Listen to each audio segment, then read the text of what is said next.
Warhammer Crónica de Isa, la diosa de la vida 321-340. Zorro Novelas Ligeras. Si quiere ayudarnos puede suscribirse a nuestro Patreon y podrá encontrar esta novela y algunas otras muy adelantadas. De verdad agradecemos a los que puedan ayudarnos, nos motivan a continuar día a día de todo corazón. Muchas gracias. 321. Neod miró hacia los compartimentos de almacenamiento superiores del Stormbird mientras despegaba. ¿Vas a salir o te quedarás escondido todo el viaje?, preguntó. Uno de los compartimentos se abrió y una pequeña y ágil figura saltó de él hacia la pluma roja de un custodio. ¿Te parece bien dejar a él y a esos niños?, preguntó Neod mientras observaba a una Isa del tamaño de una muñeca acomodarse entre las suaves fibras del yelmo de los custodios. Esto es solo otro simulacro, respondió Isa mientras inspeccionaba el sofá improvisado que se había hecho, y asintió con aprobación antes de sentarse. Además, no tengo por qué estar con él todo el tiempo. Voy a hacerle asistir a las clases de diplomacia básica con los demás niños. Como híbrido de ambas especies, se encontrará atrapado entre los intereses humanos y los Eldar, independientemente de lo que quiera. Las habilidades que aprenderá serán valiosas para ambos. ¿Así que viniste a espiarme por aburrimiento?, resopló Neod. Precaución, para ser más precisos, dijo Isa con una sonrisa pícara.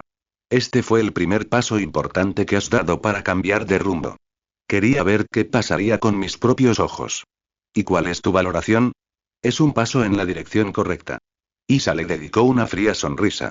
Aunque no perdona lo que les has hecho a sus almas.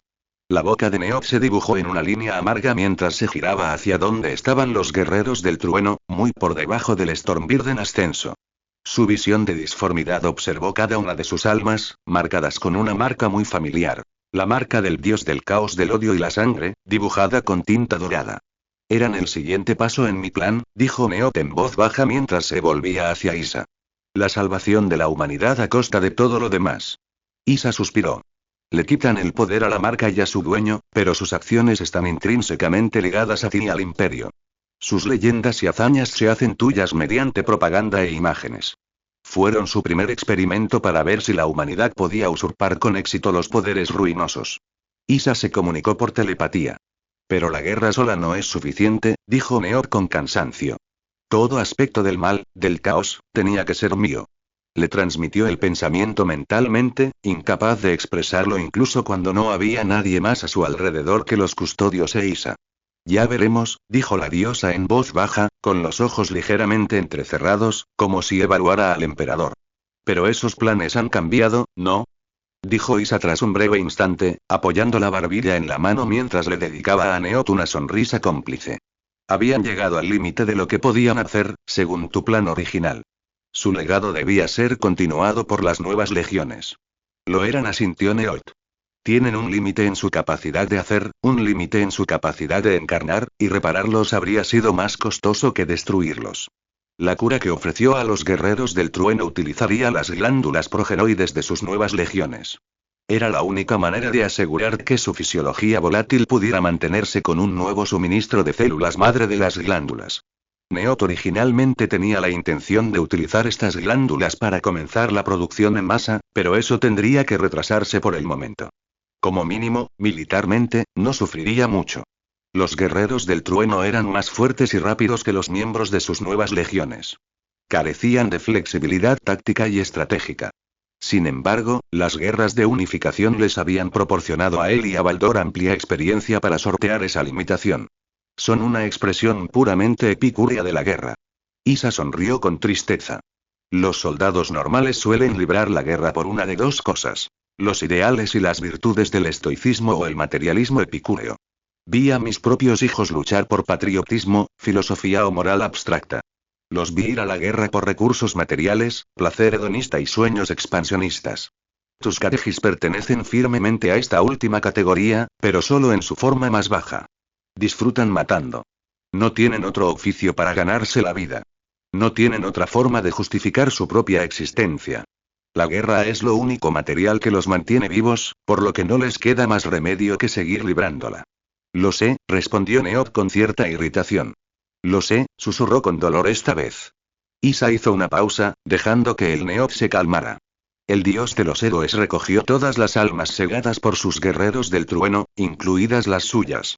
Ese era el propósito de la marca de Corne escrita con tinta dorada sobre sus almas.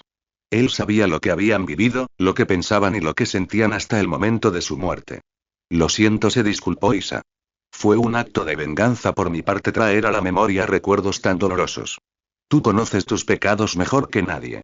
Está bien, Neod negó con la cabeza. Pero si sabes tanto, deberías poder adivinar por qué he decidido revelarme ante ellos. Ya lo veo.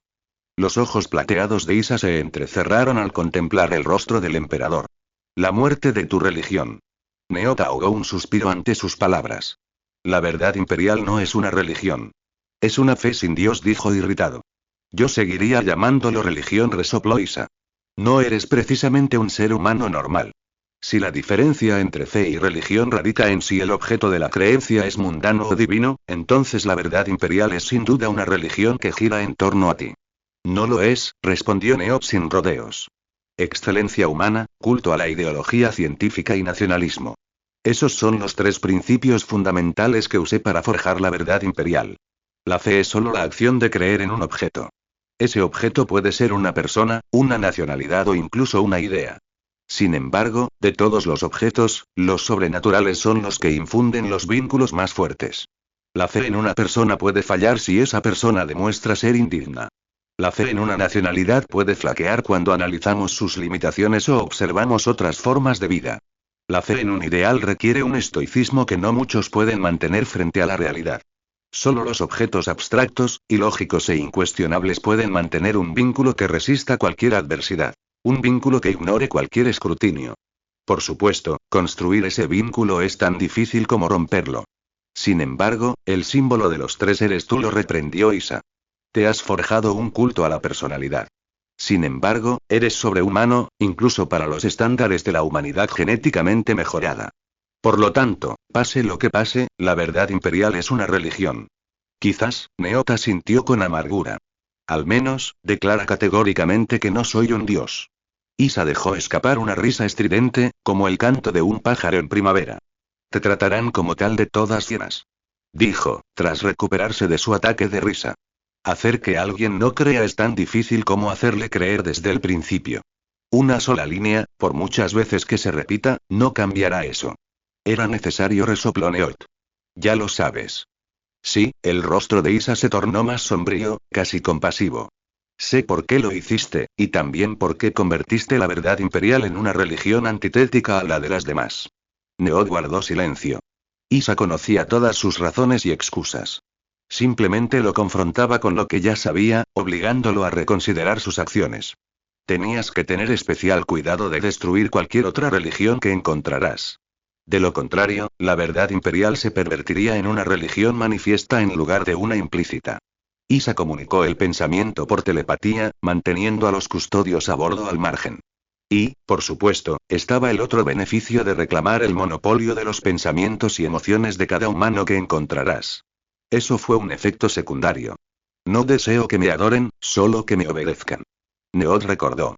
Isa levantó una ceja ante la admisión y permaneció en silencio para ver qué diría a continuación.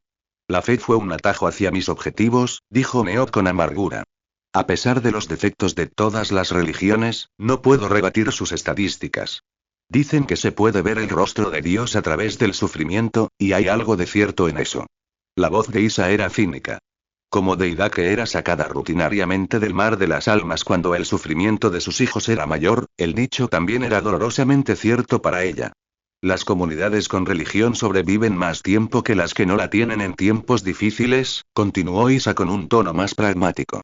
A primera vista, es un resultado quijotesco para quienes ven la religión como una simple superstición, pero no se puede ignorar.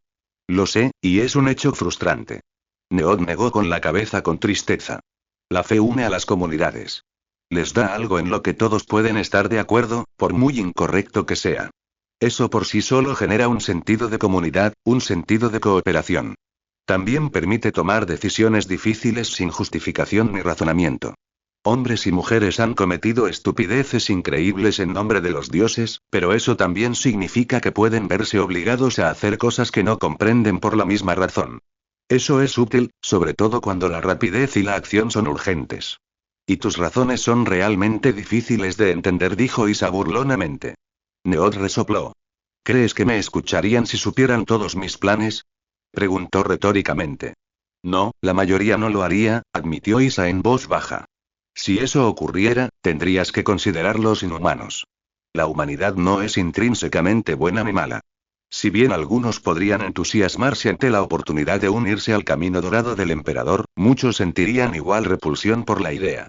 Incluso si no tuvieran una alternativa mejor, su alma les gritaría que el sacrificio de todos y de todo no es el camino a seguir.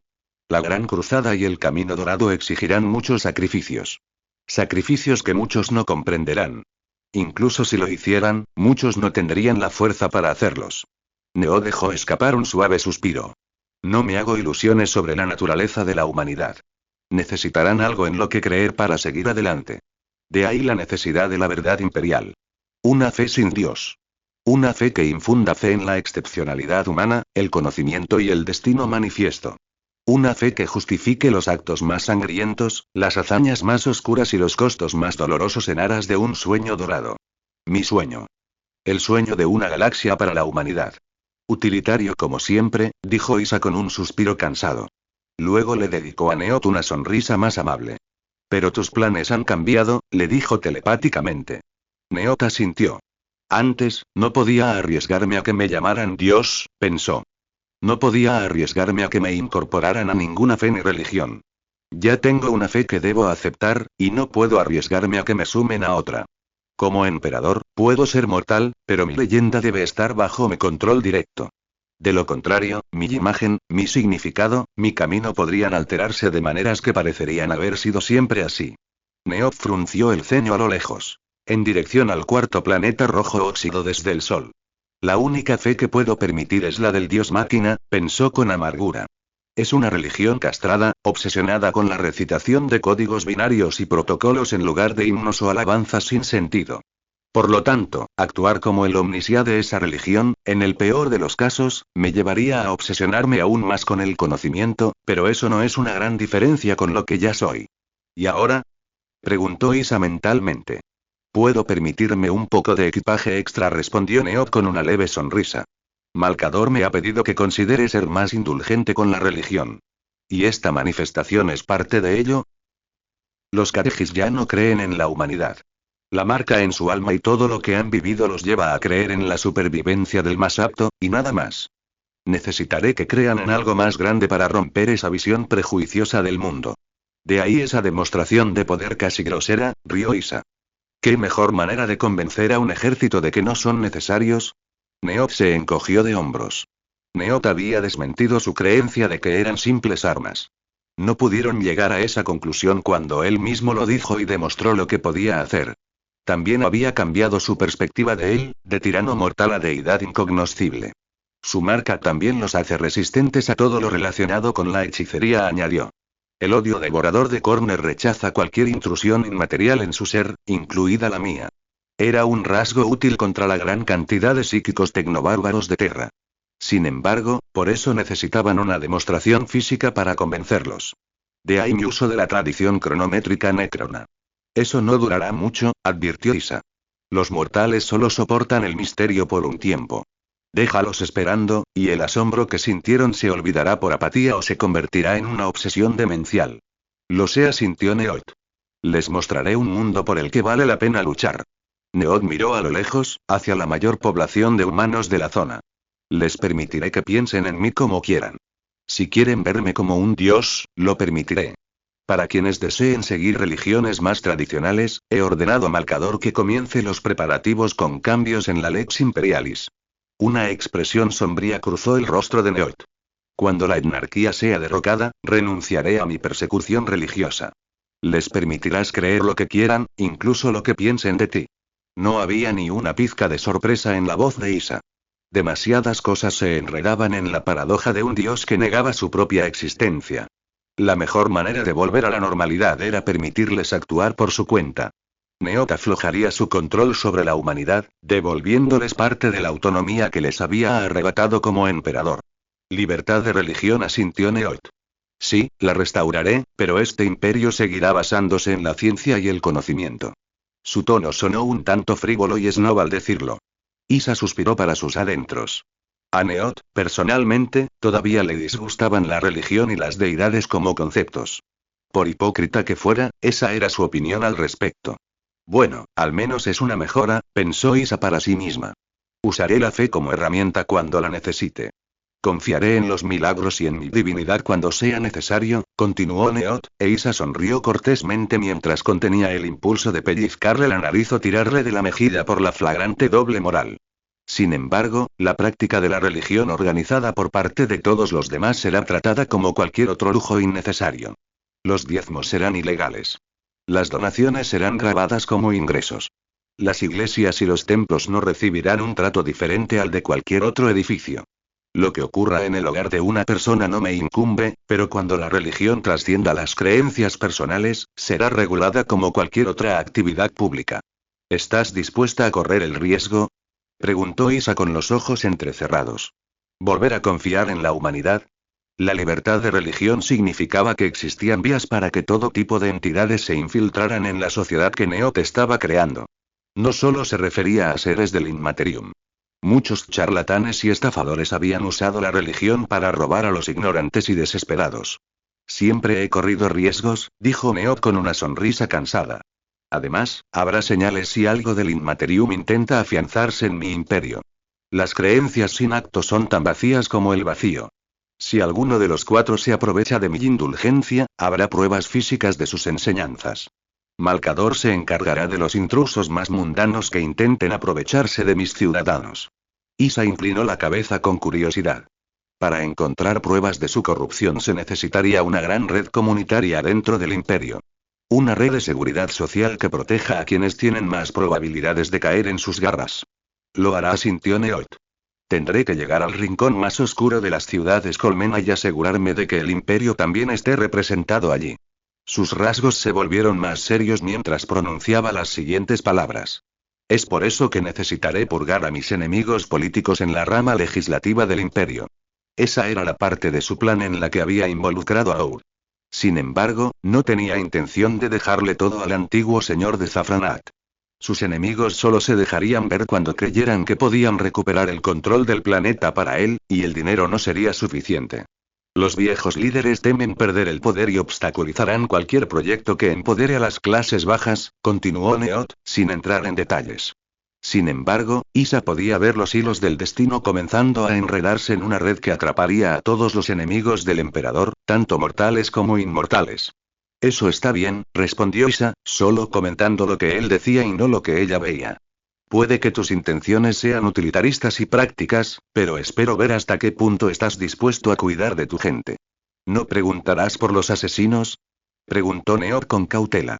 Eran una organización que no tenía intención de desmantelar, pero contradecían la imagen de un imperio mejor y más amable. No tengo expectativas puestas en ti, emperador, suspiró Isa. Que les des esta libertad no significa que vayas a serles incondicionalmente amable.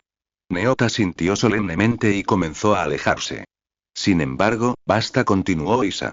Menos gente sufrirá. Menos gente sufrirá. Seguiré acogiendo a todos los niños que tus asesinos defraudan, y también tengo mis propios planes. Neot se volvió hacia ella con una mirada inquisitiva. Isa le devolvió la sonrisa con aire de suficiencia. No todos los niños tienen la aptitud para la diplomacia. Carecen de la agresividad, la confianza ni la ambición necesarias para enfrentarse con éxito a uno de mis hijos. En cambio, son más amables, más pacientes y más comprensivos. Servirán como sustitutos de mis simulacros cuando me vaya. La estancia de Isa aquí fue temporal.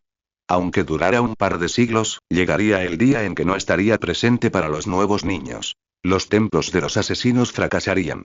Por lo tanto, ya había comenzado a construir un sistema sostenible que seguiría salvando a esos niños por sí solo. Neot le dedicó un gesto de agradecimiento y luego le dedicó su propia sonrisa satisfecha. Habías predicho o ya sabías lo que pretendía, pero hay una cosa en la que te equivocaste. ¿Oh, qué es eso? No hago todo esto solo por razones utilitarias. También lo hago para intentar colaborar contigo. Las orejas de Isa se movieron de arriba a abajo con sorpresa y abrió mucho los ojos.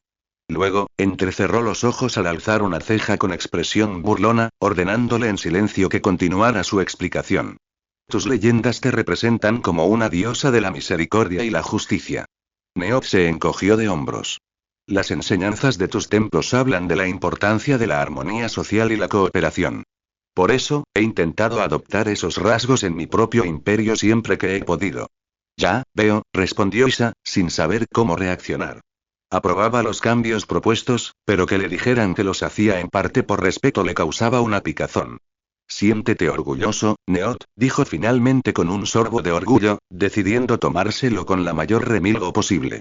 Hacía mucho que no me sorprendía así. Neot se permitió una risita al ver a la pequeña diosa Eldari con la nariz levantada. Por muy bien que intentara presentarse, su tamaño actual hacía que fuera difícil tomarla en serio. Después de un momento, se apoyó ligeramente contra la pared del Stormbird. No es mi objetivo ser malvado, dijo sin dirigirse a nadie en particular. Simplemente no vi otra opción. Isa parpadeó ante la confesión. Fue un raro momento de debilidad por parte del emperador. No se expuso ninguna vulnerabilidad física ni mental, pero el hecho de que el emperador permitiera que alguien viera su arrepentimiento no era obra de un dios, sino de un hombre. La diosa se preguntó si debía intentar consolarlo y sabía que estaba equivocado, incluso cuando se convencía a sí mismo de que era la única salida. Intentar justificarlo en su cara solo lo irritaría.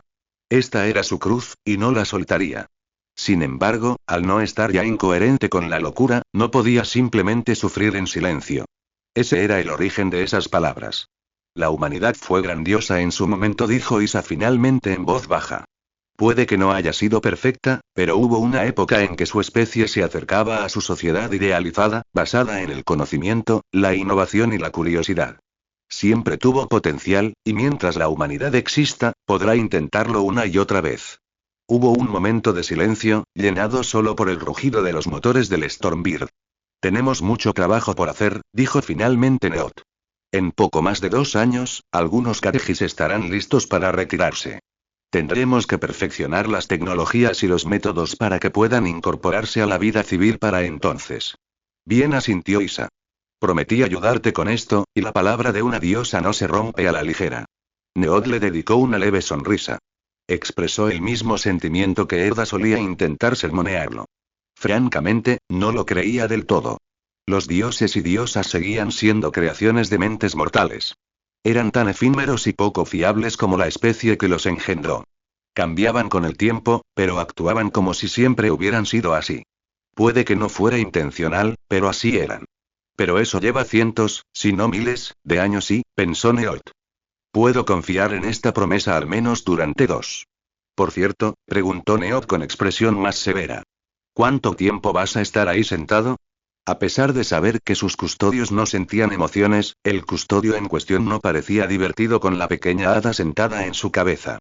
La verdad es que es bastante cómodo aquí, dijo Isa mientras se recostaba en el sofá de plumas rojas que se había hecho. Quienquiera que sea el diseñador de sus yelmos, tiene una excelente selección de materiales. ¿Volverás a la normalidad, no? Puedo intentarlo, dijo Isa encogiéndose de hombros. Tu respuesta no inspira confianza, gruñó Neot. ¿Piensas quedarte allí cuando regresemos al Palacio Imperial? No veo por qué no. Una sonrisa tímida se dibujó en el rostro de Isa. Mientras me quede quieta, la mayoría pensaría que soy solo un adorno más. Me permitiría vigilarte en público. Neot resopló. Como adorno, tienes un gusto horrible, murmuró.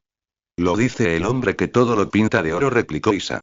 Neot miró a sus custodios, y el soldado con armadura extendió la mano y arrancó a la diosa de su cabeza, sujetándola por el pescuezo de su camisa como si fuera un gato travieso. Un baúl se abrió, e Isa fue arrojada sin contemplaciones dentro antes de que se cerrara con llave. Así es como se trata a los polizones en Terra, dijo Neot al baúl. La próxima vez, puedes pedir permiso cuando quieras viajar conmigo. Un par de pings y punzadas furiosas salieron del baúl mientras su contenido rebotaba en su interior. Me recuerda a aquella hada del país de nunca jamás, pensó Neot mientras el custodio le quitaba el casco para despeinar las fibras enredadas de su pluma. Quizás la meteré en un frasco la próxima vez que me moleste. Registro de audio del rememorador de la Tercera Legión. 29.135. El número de la Tercera Legión nos hace recordar el viejo dicho: la tercera es la vencida. Aunque podría ser insolente por mi parte sugerir que el emperador es capaz de crear algo que no sea perfecto, el tiempo que pasé con ellos, en comparación con las otras legiones, refuerza mi creencia de que la mayoría de los proyectos suelen alcanzar su máximo potencial en la tercera iteración. Ninguna otra legión posee la misma nobleza y carisma que estos hombres. Solo en fuerza bruta son equiparados por sus legiones hermanas.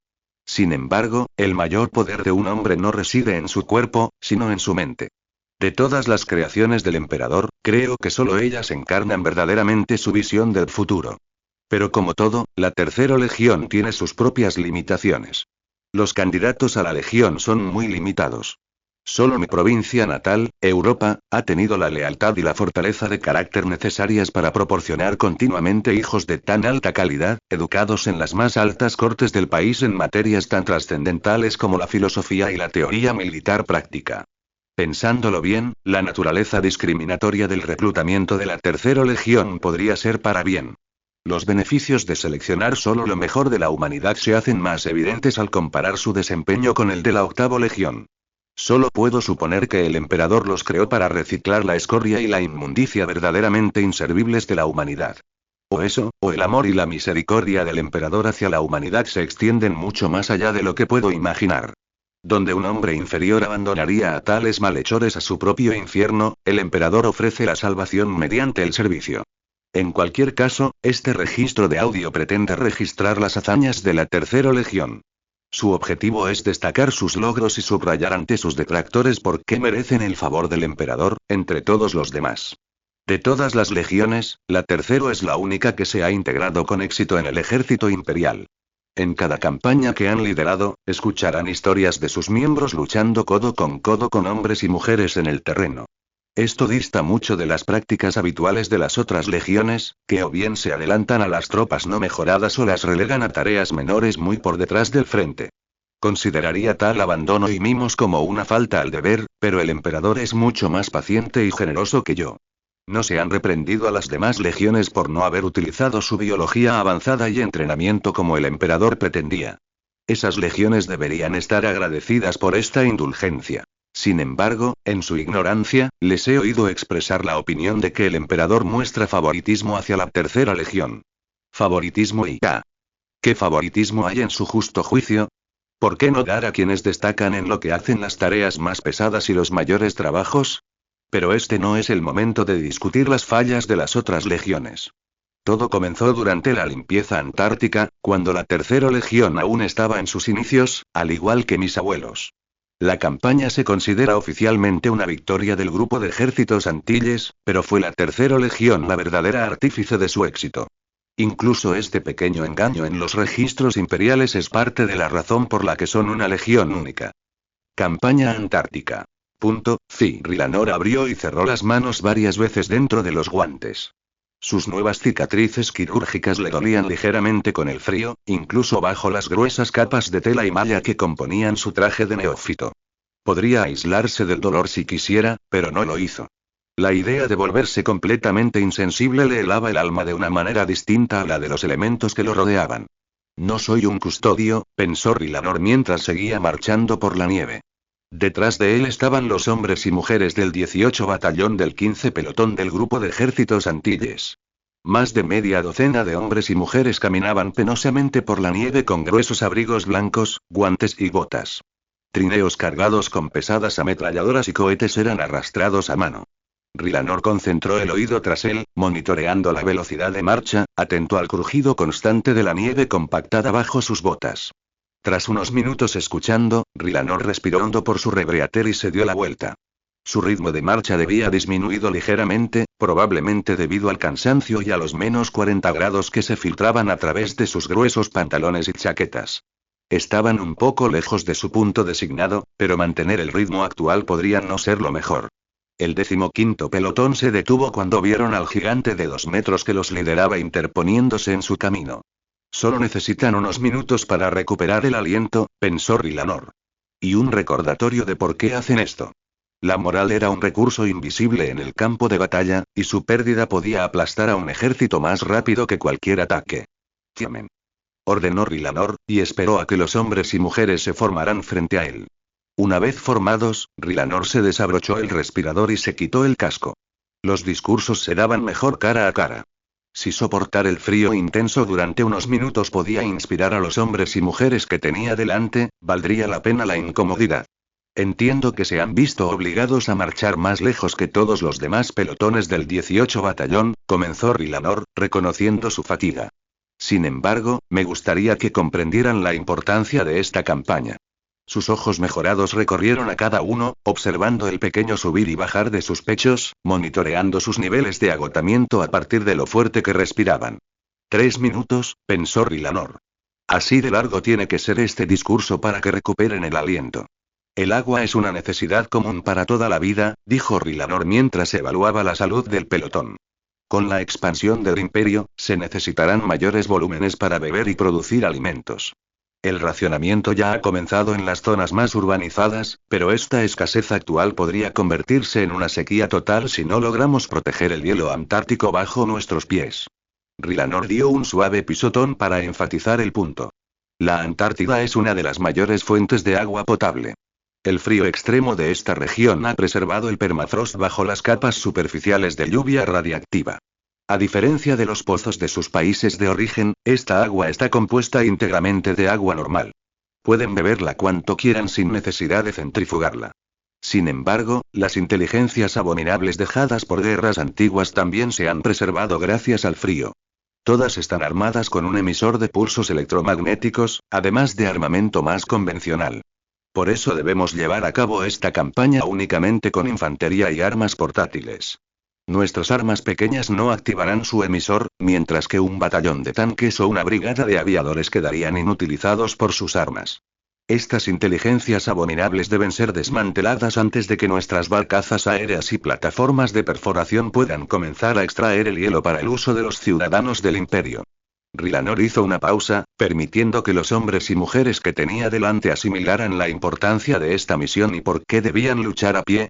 Algunos se armaron de valor, comprendiendo por qué debían sufrir en este gélido páramo. Otros permanecieron impasibles, insensibles en cuerpo y alma al mensaje de Rylanor. Entonces, el guerrero mejorado adoptó un nuevo enfoque. Sé que luchan en tierras extranjeras, lejos de casa, comenzó, apelando a ellos con compasión. Pero recuerden que lo que hacemos hoy salvará las vidas de quienes dejaron atrás. Una vez que recolectemos esta agua, los recicladores instalados por el imperio la conservarán en los sistemas de la ciudad para siempre. El futuro de miles de millones, tanto de los que viven ahora como de los que vendrán después de ustedes, depende de ustedes. Rylanor enfatizó la responsabilidad que todos tenían, subrayando lo que habría sido obvio para una mente más perspicaz. Sin embargo, se preocupó de desglosar el significado de su mensaje anterior de una forma que fuera más fácil de comprender. Los han obligado a marchar hasta aquí, divididos en pelotones para enfrentarse a una de las inteligencias abominables que custodian el agua bajo sus pies, continuó Rylanor, apaciguando cualquier queja que pudieran tener sobre su situación actual con explicaciones adicionales. Actualmente, el resto del 18 batallón está desplegado en un círculo de 1 kilómetro de radio. Este círculo será la zona de eliminación de una de las inteligencias abominables que acechamos. La voz de Rylanor se endureció. Si se tratara de un discurso dirigido a un grupo de civiles, podría haber continuado con un tono más conciliador. Pero ante él había soldados. Soldados que podrían presenciar la muerte de sus amigos y compatriotas. Sería fácil simplemente ejecutar a quienes huyeran y controlarlos con el miedo, pero ese método para mantener el orden no era óptimo. Lo obligaba a quedarse allí con ellos para mantener el orden. Por lo tanto, tendría que prepararlos mentalmente para el sacrificio, manteniendo la moral alta. Los rumores que han oído sobre estas máquinas pueden helarles el corazón, quizás más de lo que el frío les roba el calor de los huesos, dijo Rylanor con sinceridad. Se dice que se elevan sobre los edificios. Su blindaje hace rebotar las balas como gotas de lluvia. Su potencia de fuego puede destruir decenas de tanques y aviones en segundos. Algunos de estos rumores son ciertos, y el nerviosismo que sienten está justificado. Sin embargo, no existe un enemigo invencible. Rylanor recorrió con la mirada a los hombres y mujeres del 15 pelotón. Confirmaba sus temores, pero al mismo tiempo, afianzaba sus expectativas sobre el enemigo a un nivel realista. El dolor desaparecería cuando se dispararan los primeros disparos, reemplazando el pánico con un temor cínico más leve. Sus ojos mejorados los recorrieron de nuevo, comprobando que su respiración se había estabilizado. Ahora tenía que terminar con una nota final concreta. Algo que fuera a la vez motivador y útil. Ya lo oyeron una vez durante la sesión informativa, pero la mente de la máquina es defectuosa. Continuó Rylanor, decidido a recordarles a todos los planes que les habían informado. Cuanto más piensa, más se calienta. Cuanto más se calienta, más lento piensa. Cuanto más lento piensa, más errores comete. El 18 Batallón destruirá esta máquina en 2 pasos. Primero, los pelotones del 18 Batallón se separarán y atacarán a la máquina por todos lados. Esto obligará a la máquina a dividir su atención en múltiples direcciones, obligándola a pensar demasiado. Esto es importante, porque cuanto más piensa la máquina, más lento y menos preciso será su contraataque. Una vez que la máquina se distraiga, el segundo paso del PL, Rylanor interrumpió su discurso a media frase y giró la cabeza. Fue una decisión insensata intentar restaurar la moral de sus tropas. Aún así, Rylanor hizo el gesto de todas llenas. Disparo sí, pensó Rylanor, captando los tenues ecos de balas del calibre 50 disparadas entrecortadamente. Debieron haber descubierto a uno de los pelotones o lo habían dejado entrar en pánico. Su mente, aguda como el acero y fría como el viento que lo rodeaba, analizaba la situación a partir de pruebas circunstanciales. La inteligencia abominable debió de chocar con el 102 pelotón, a juzgar por la dirección del sonido. Eso significaba que había rozado el flanco izquierdo del cerco a medio formar. Una mente simple habría asumido que la inteligencia abominable simplemente avanzaría por la línea, eliminando pelotón tras pelotón. Habría sido más fácil si su enemigo fuera así de simple. De ser así, el 18 Batallón habría podido rodearla en una formación espiral. Solo tenían que ordenar a los pelotones atacados que se replegaran mientras los pelotones del final del cerco se desplazaban más allá del enemigo antes de atacar. Sin embargo, las inteligencias abominables eran más astutas. Tras destruir cualquier pelotón que se encontrara, se reposicionaban al otro extremo de la línea para intentar rodearlo. De esta forma, siempre se alejaban de un flanco mientras atacaban el otro. Sin vehículos, las tropas normales no podían seguirles el ritmo, y sin rodearlo, el 18 Batallón no podía destruirlo. A partir de entonces, se desplazaban en zigzag, asegurándose de que solo uno de sus flancos quedara expuesto al enemigo para poder concentrar su poder de procesamiento en ese lado. Oigo algo rozando la nieve. Viene hacia aquí. La mente de Rylanor repasó las distintas formaciones y tácticas reservadas para esta situación y luego se decidió por una. Preparad las armas, ordenó Rylanor secamente. Los hombres y mujeres que lo precedían tardaron un segundo en reaccionar ante el repentino cambio.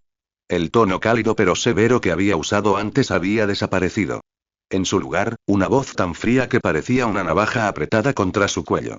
Rylanor usó sus oídos para controlar cuánto había avanzado el 15 pelotón en la preparación de sus armas. Escuchó el chasquido de los pernos al ser disparados desde las pesadas ametralladoras y el suave golpe sordo de los cohetes al ser cargados en lanzadores portátiles. Mientras tanto, sus ojos mejorados escudriñaban el oscuro horizonte.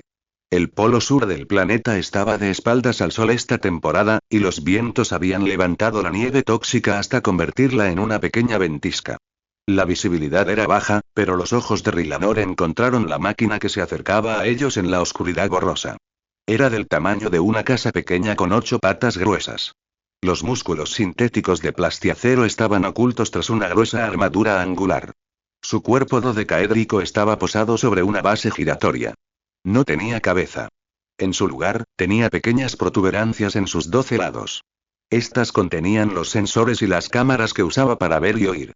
Pásame una bengala, le dijo Rylanor a uno de los soldados que estaban detrás de él, y rápidamente le trajeron una pistola de bengalas. La sujetó a una trabilla en la parte trasera de su cinturón y luego se desabrochó la espada sierra y la carabina láser. Rylanor respiraba entrecortada y superficialmente, usando solo uno de los 3 pulmones que tenía instalados. Se había quitado el respirador para dar el discurso, y ahora no se atrevía a apartar la vista del enemigo para volver a ponérselo.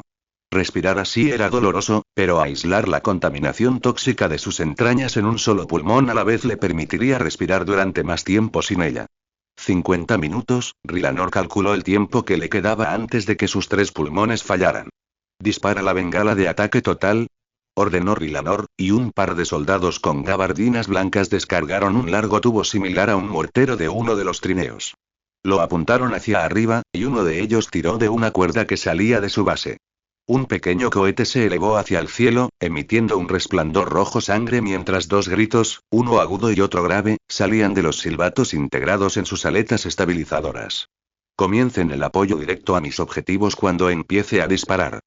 Pasen a la fase 2 cuando vean la bengala de orientación, ordenó Rylanor, y luego comenzó a trotar a un ritmo rápido de 30 km por hora hacia la máquina. La inteligencia abominable se elevó del suelo, extendiendo las patas para acercarse más rápido. La bengala dejó claro que la habían notado. Hasta ahora, había estado intentando acercarse sigilosamente, haciendo el equivalente a arrastrarse sobre su vientre con sus 8 patas. Por ridículo que pareciera para una máquina tan grande. Pero ya lo ha logrado una vez, admitió Rylanor a regañadientes al notar las manchas casi negras de sangre congelada en sus patas. Solo se oía el sonido de los intensos disparos de ametralladora en el viento, y ningún ruido de las armas de la máquina. Debió de pisotearlas, aprovechando la escasa visibilidad y el sonido del viento para ocultar su aproximación hasta que fue demasiado tarde. Una grieta se abrió a la derecha del cuerpo de 12 lados de la máquina, dejando al descubierto una serie de tubos que apuntaban hacia arriba.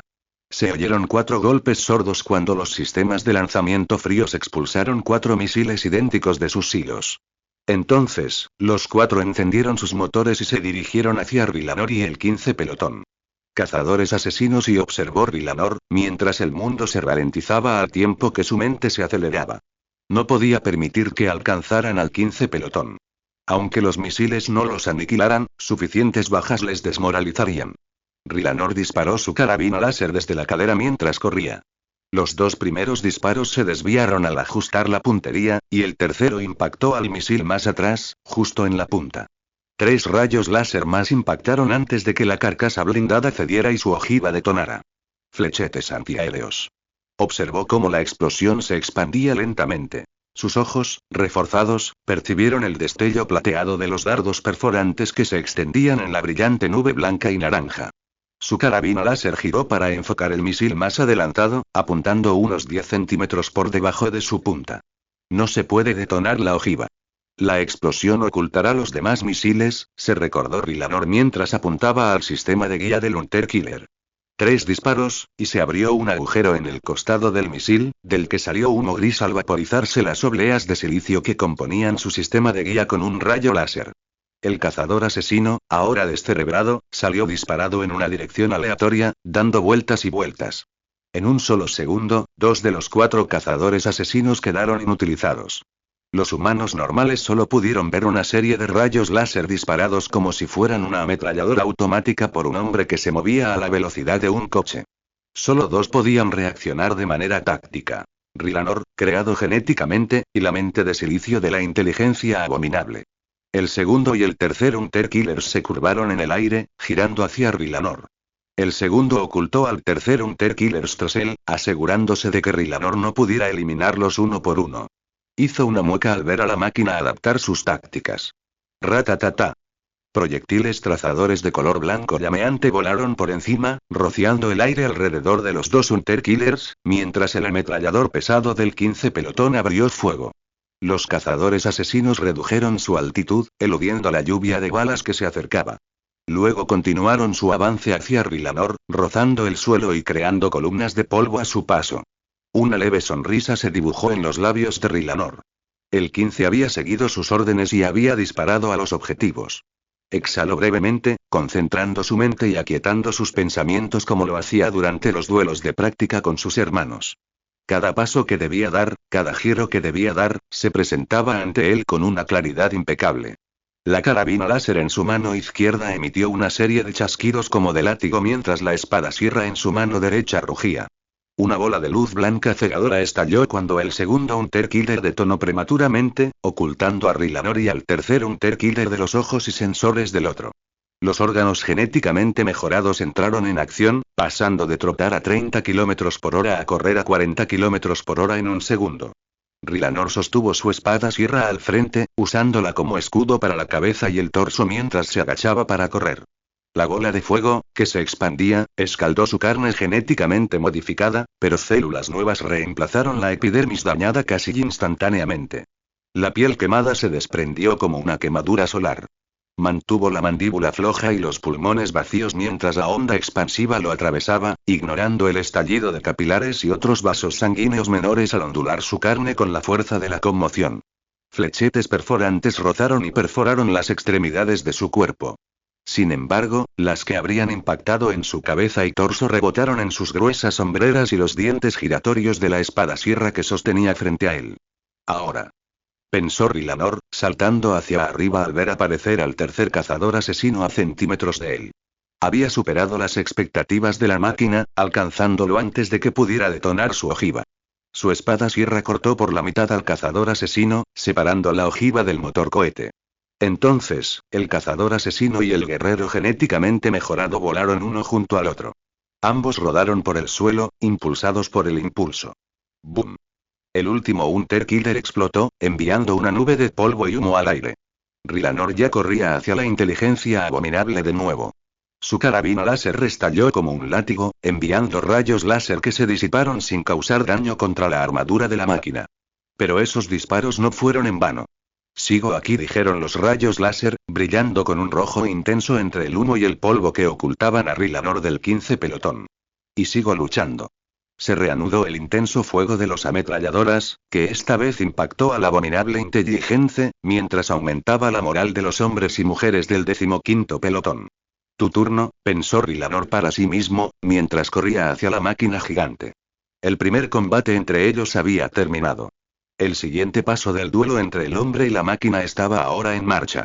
Dos nuevas costuras se abrieron en la parte inferior de la máquina cuando cerró su silo de misiles vertical. Cañones automáticos y, observó Rylanor mientras las armas de múltiples cañones emergían de debajo de su blindaje. Disparó varios tiros más al costado derecho de la máquina, luego desvió ligeramente su trayectoria para acercarse por el mismo lado. El intenso fuego de ametralladoras del 15 pelotón comenzó a concentrarse en el costado derecho de la máquina. Las balas no hicieron nada contra su blindaje, pero las vibraciones de los impactos y los destellos de las trazadoras cegaron los sensores sonar, térmicos y visuales de la inteligencia abominable en los lados impactados. Ambos cañones automáticos comenzaron a disparar a ciegas. Los ojos reforzados de Rylanor captaron el fogonazo y se apartaron mientras predecía hacia dónde apuntaban los cañones. La primera serie de disparos se desvió, creando una cortina de polvo por delante y por detrás de Rylanor. Hizo una mueca al disparar su carabina láser para mostrarle al 15 pelotón que estaba vivo, y luego se giró rápidamente mientras una ráfaga de balas rasgaba el suelo donde había estado. El oponente de Rylanor no era un autómata sin mente. Era una máquina que pensaba con nervios semiconductores y chips de memoria de silicio. Predecía sus movimientos, al igual que él intentaba interpretar los suyos. Habiendo perdido su objetivo, la inteligencia abominable hizo una finta girando ligeramente su cañón automático derecho hacia el 15º pelotón. Rylanor respondió a su finta con un disparo de fuego láser hacia el arma, golpeando el escudo del arma en la base de los cañones, amenazando las cartucheras detrás de él. Simultáneamente, saltó hacia atrás, evitando el contador de milisegundos del cañón automático izquierdo de la máquina. Pero el intercambio aún no se había realizado. El cañón automático derecho abrió fuego frente a Rylanor mientras el izquierdo se acercaba por detrás. Cada arma se movía hacia arriba y hacia abajo, creando una barrera de explosiones que se acercaba lentamente. Rylanor continuó corriendo hacia la pared de explosiones que se dirigía hacia él. Segundos antes de ser destrozado por la ráfaga de balas explosivas, un intenso fuego de ametralladora impactó en la parte frontal del cañón automático derecho. Sus cintas de cartuchos blindadas saltaban y se sacudían con cada bala que rebotaba, provocando que los proyectiles del cañón automático entraran en la leva del arma de forma irregular. Por un breve instante, el cañón automático derecho dejó de disparar, zumbando para expulsar cualquier proyectil potencialmente atascado. En ese breve instante, Rylanor se lanzó a través del pequeño hueco en la descarga de la máquina. Ambos cañones automáticos reanudaron el fuego, siguiéndolos mientras corría para superar la velocidad de giro de cada arma. Su carabina láser golpeó los escudos de cada cañón automático, amenazando con cortar las cintas de cartuchos si giraban sus armas para atacar al 15 pelotón. 10 minutos, Rylanor contó el tiempo transcurrido desde el lanzamiento de la bengala de ataque total. Los demás pelotones del 18° batallón deberían estar cerca, pensó mientras las explosiones que destrozaban el suelo a sus espaldas se acercaban. Volvió a colocar su espada sierra en su cinturón y agarró la bengala de puntería en su lugar. Una bola blanca ardiente salió disparada de Rylanor sobre la máquina, cegando todos sus sensores ópticos. Su carabina láser cegó sus sensores térmicos con disparos precisos en varias protuberancias del lado izquierdo. Salió nieve y tierra al suelo cuando derrapó hasta detenerse, y luego se abalanzó sobre el punto ciego temporal. Ambos cañones automáticos se descontrolaron, cubriendo un área lo más amplia posible para asestar al menos un impacto. Más fuego láser regresó de los terrones de polvo y aguanieve que caían, como si se burlaran de la puntería reducida de la máquina. Mientras la inteligencia abominable hacía girar ambos cañones automáticos para devolver el fuego, una segunda ráfaga de intenso fuego de ametralladora la golpeó desde un costado, seguida de una tercera y una cuarta desde diferentes direcciones. Los demás pelotones del 18 batallón habían llegado, arrastrando sus pesadas ametralladoras por la nieve en sus trineos hacia la bengala roja y resplandeciente que anunciaba un ataque total. Cada vez más fuego del calibre 50 acribillaba la máquina por todos lados, cegándola y confundiéndola con vibraciones, calor y luz. Se abrieron nuevas fisuras en la armadura de la inteligencia abominable al emerger 3 cañones automáticos más y 2 silos de misiles orientados hacia arriba. Rylanor disparó contra uno de los silos de misiles, pero la máquina ignoró los rayos láser y continuó preparando sus armas.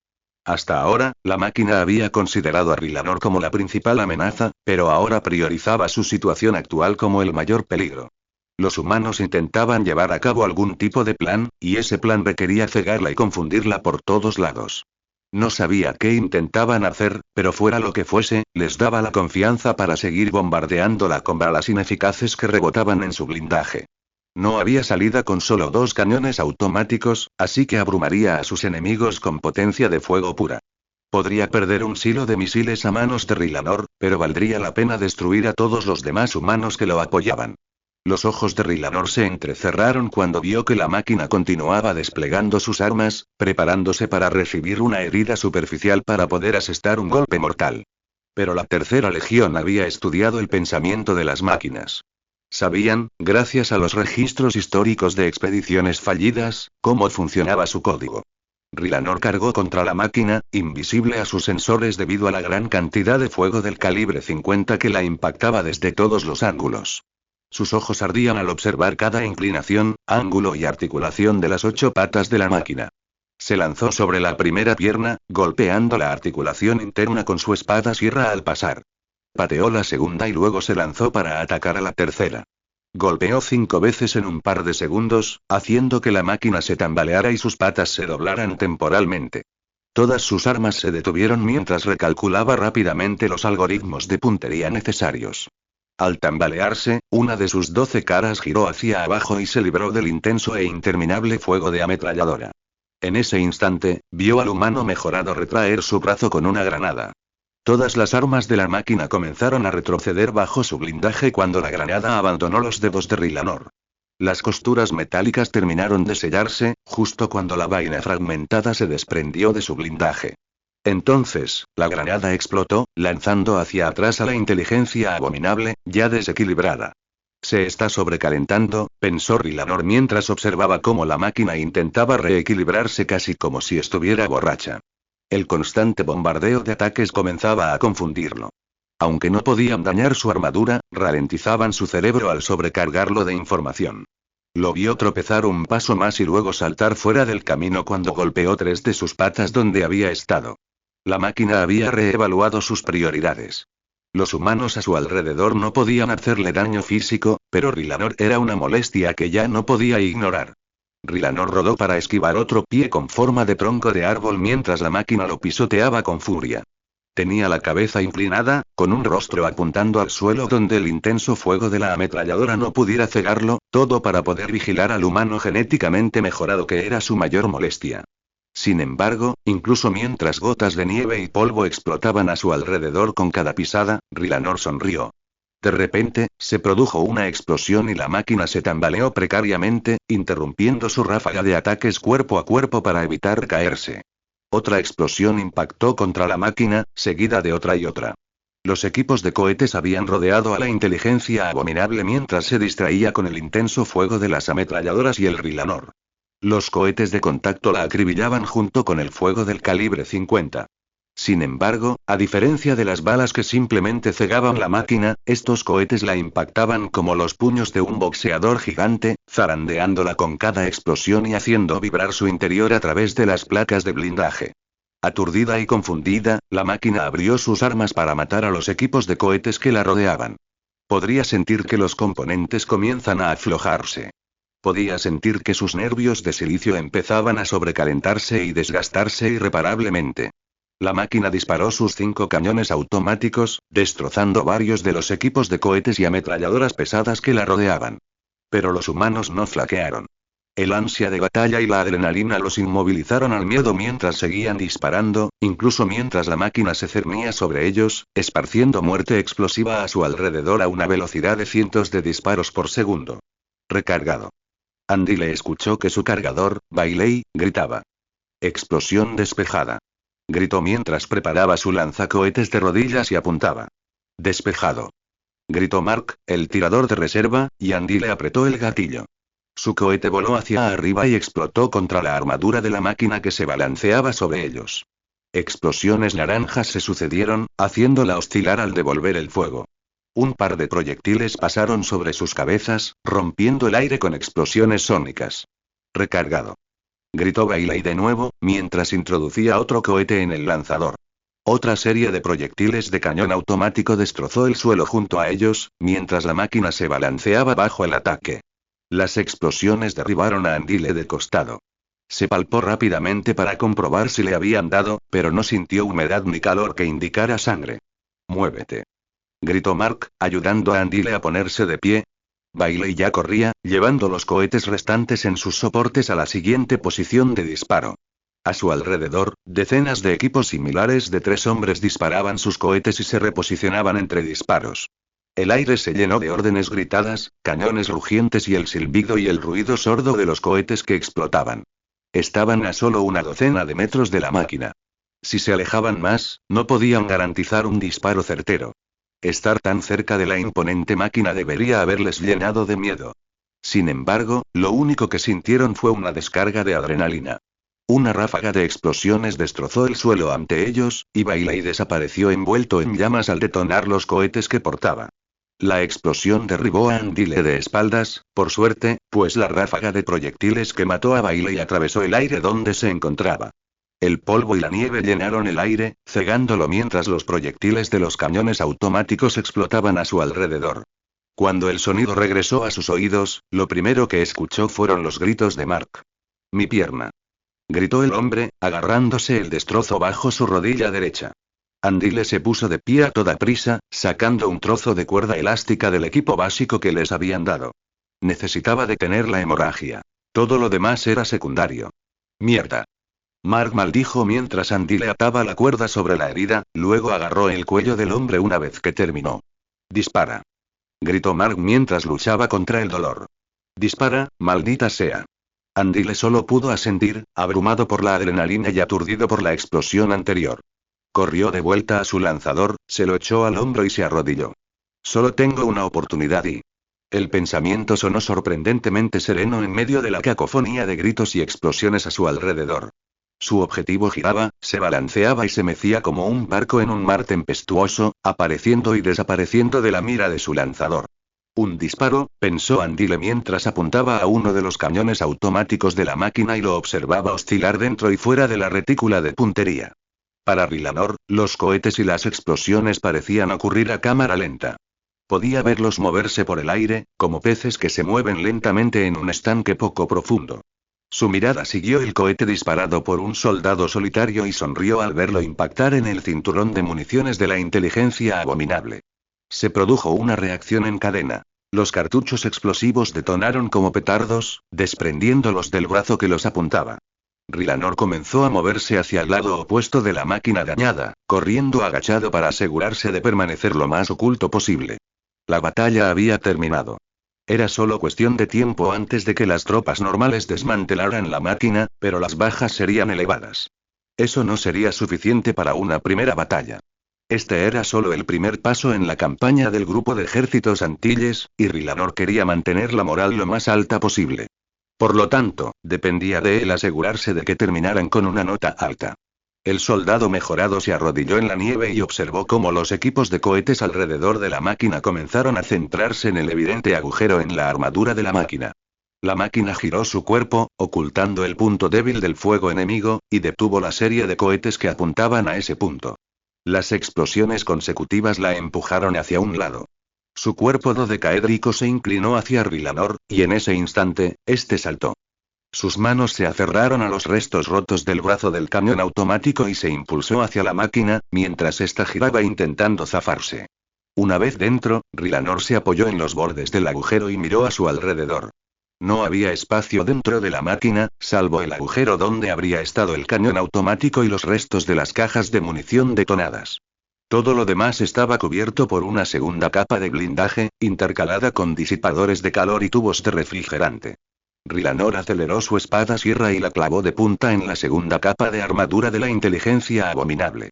Poco a poco, su arma devoró la segunda capa de protección. El vapor brotó del hueco que su arma había abierto al estallar los tubos de refrigerante ocultos, rociándolo con gases nocivos y abrasadores mientras la máquina temblaba y gemía. Tras unos minutos de cerrar, su arma se deslizó en el silicio más blando del cerebro de la máquina mientras el agujero se ensanchaba para acomodar su hoja. Rylanor giró y giró su espada, lobotomizando y destripando físicamente a la inteligencia abominable al mismo tiempo.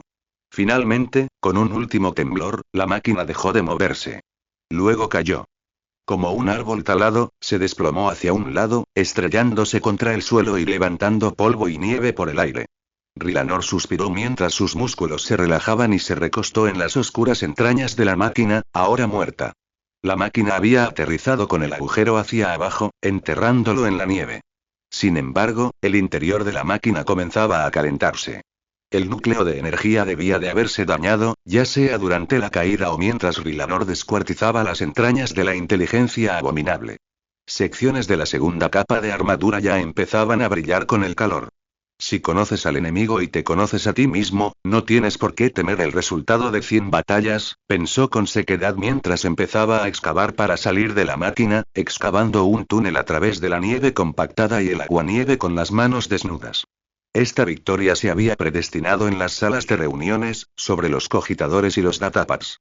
Sus estrategias y tácticas se habían perfeccionado durante cientos de horas de ejercicios preparatorios. Quizás por eso no sintió una inmensa alegría ni alivio. Al menos, le gustaría pensar que esa era la razón. Ahora viene la parte difícil y, pensó mientras salía de la máquina de fundición y comenzaba a cavar hacia arriba. Rylanor emergió de la nieve mientras una gota de metal fundido salía disparada tras él. Como lava de un volcán, se elevó hacia el cielo, silueteando a Rylanor con luz naranja y llamas mientras emergía ante el 18 batallón. Como un fénix, Rylanor se rió para sí mismo, mientras observaba a los soldados mirándolo con asombro. Lo hizo. Realmente lo hizo. ¿Viste eso? Rylanor. Rylanor. Los hombres y mujeres que estaban frente a él comenzaron a vitorear su nombre mientras el metal fundido continuaba disparándose hacia el cielo detrás de él. ¡Alto!, ordenó Rylanor con una mirada severa. Los vítores cesaron inmediatamente y las sonrisas de alegría vacilaron cuando el miedo tocó sus corazones. Evalúen nuestras bajas, ordenó Rylanor en voz más baja. Recuperen a los muertos y heridos. Pidan a nuestros voladores. Quiero equipos médicos y naves de suministro, ya. Los hombres y mujeres que rodeaban a Rylanor se dieron cuenta rápidamente de dónde estaban y de lo que acababa de ocurrir. El contraataque de la máquina había sido brutal. Muchos equipos habían sido alcanzados, y los heridos no sobrevivirían mucho tiempo en el frío. Cada segundo contaba. Un portavoz emitió informes y solicitudes apresurados, dando luz verde a los equipos de apoyo y sus aviadores para que avanzaran. El resto comenzó a excavar en la nieve para recoger lo que pudieron de sus muertos y heridos. Rylanor se repuso el respirador mientras el 18 batallón buscaba a sus compatriotas caídos, y luego se unió a la búsqueda. Su musculatura reforzada resultó útil, permitiéndole transportar a muchos muertos y heridos sobre una gruesa lámina aislante que alguien había dispuesto. Revisó con la vista cada juego de placas de identificación de los soldados y su mente memorizó sus nombres. Habría que entregar mensajes de condolencias y cartas a los familiares. Los nombres tendrían que inscribirse en placas y muros conmemorativos. El ejército imperial tendría sus propios servicios y avisos. Sin embargo, no contaba con los mismos recursos que la Tercera Legión en cuanto a escultores, artistas, iteradores y rememoradores. Una vez que llegaron los equipos médicos y los barcos de suministros, Rylanor reunió a todo el 18 batallón ante él. Se pusieron firmes mientras él los observaba para dar un discurso. Esta victoria, comenzó Rylanor. No se logró con las acciones ni las palabras de un solo hombre. Se logró gracias a ustedes y a su fe. Fe en el imperio y en el equipo que proporciona. Fe en sus superiores y en las órdenes que dan. Fe en mí, sobre todo, fe en ustedes mismos. Si tan solo uno de ustedes hubiera perdido la fe en cualquiera de estas cosas y hubiera huido, no estaríamos aquí. Rylanor se irguió en toda su altura y luego saludó al 18 batallón. Esta victoria es suya. La victoria del 151 Grupo de Ejércitos Antillas, 18 batallón. Los saludo y les agradezco su servicio. Los hombres y mujeres que quedaban le devolvieron el saludo. Tras ellos, los heridos pero aún conscientes hicieron todo lo posible por saludar, pues vieron que Rylanor se giraba para saludarlos también. Recuerden este momento, continuó Rylanor. Este es el poder de la unidad.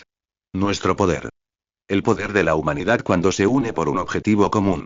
Juntos, la humanidad puede derrotar a los enemigos más duros y conquistar los climas más hostiles. Nada nos detendrá. Nada nos asustará. Somos los soldados del imperio. La luz del emperador se extiende con cada paso que damos, trayendo consigo el regreso de la civilización humana. Somos los heraldos de una nueva era. Un nuevo amanecer. Mientras permanezcamos unidos, siempre saldremos victoriosos. Ahora, hagan una última revisión. Nos movemos en 15 minutos hacia el siguiente punto de emboscada. Retírense.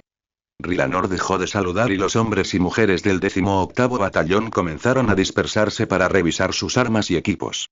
Ya no correrán, pensó Rylanor mientras revisaba su equipo, reemplazando la sierra de cadena de su espada sierra y la batería de su carabina láser.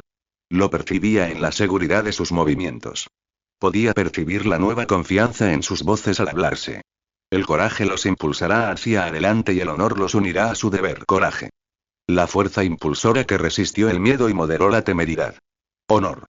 El premio vacío por el que hombres y mujeres habían muerto a lo largo de los siglos. Los primeros filósofos habían debatido durante mucho tiempo estos conceptos, y todos los hijos nobles de Europa habían sido educados por los restos de sus textos, así como por su uso político y militar. Rylanor puso su mejor sonrisa debajo de su rebreater, mientras los hombres y mujeres del 18º batallón se reunían frente a él. Síganme, ordenó Rylanor antes de darse la vuelta, y los hombres y mujeres que lo seguían lo siguieron, arrastrando trineos llenos de armas, balas del calibre 50 y cohetes hacia las tierras nevadas. No me disculparé por lo que les hago, pensó Rylanor mientras lideraba al 18 batallón hacia su siguiente batalla. Nada valioso se consigue sin sacrificio. Alguien debe luchar. Alguien debe morir. Si nadie está dispuesto a pagar ese precio, todos estamos condenados. Por eso no me disculparé. En cambio, les daré las gracias. Les mostraré mi respeto y los recordaré mientras viva. Esa es mi responsabilidad, como quien les otorga honor.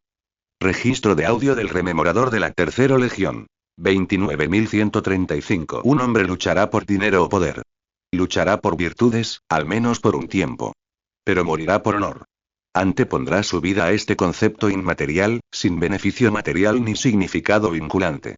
Este concepto, demasiado carente de beneficio material para ser epicúreo, pero demasiado transaccional para ser estoico, ha sido la fuerza motivadora de muchos soldados. Ha mantenido la línea durante los asedios más durísimos. Ha inspirado las venganzas más sangrientas. Ha redimido a los traidores más imperdonables. Sin embargo, a pesar de todo lo que ha inspirado, no es la obtención de honor lo que le otorga su poder. Es la concesión de honor lo que verdaderamente hace poderosa a esta palabra. Coraje y honor, he escuchado algunos cánticos de la 13 Legión. Qué poco entienden los conceptos. El honor no se gana como un premio en el campo de batalla. Se transmite de una persona virtuosa a otra. Se transmite de soldado a soldado, de comandante a soldado. Quienes lo poseen lo otorgan a quienes lo necesitan mediante acciones y ejemplos. El grupo de ejércitos Antilles participó en numerosas guerras en el hemisferio sur y conservó la cultura que la Tercera Legión les inculcó incluso después de su traslado a otras partes del mundo. Los lazos forjados en su primera batalla, inspirados en el ejemplo de los hijos del emperador, se propagaron por sí solos. Es por eso que la Tercera Legión, que entiende el verdadero valor del honor, es la encarnación de los ideales del emperador y el ejemplo perfecto de lo que él puede crear. Alto. La voz de Rylanor resonó por los altavoces del Dreadnought. Los proyectiles de Volter y los rayos volquitas rebotaron en su grueso caparazón de adamantium mientras respondía al fuego con su cañón automático. El venerable Dreadnought y la docena de marines espaciales que lo seguían intercambiaron disparos con hombres que portaban la misma servoarmadura Mark IV. Se agachaban y salían de sus escondites, y solo salían corriendo cuando sus hermanos conseguían suficiente fuego de contención. Rayos, proyectiles Volter y bolas de plasma se intercambiaban entre ambos bandos. Sin embargo, Rylanor y los demás leales se vieron obligados a retroceder poco a poco.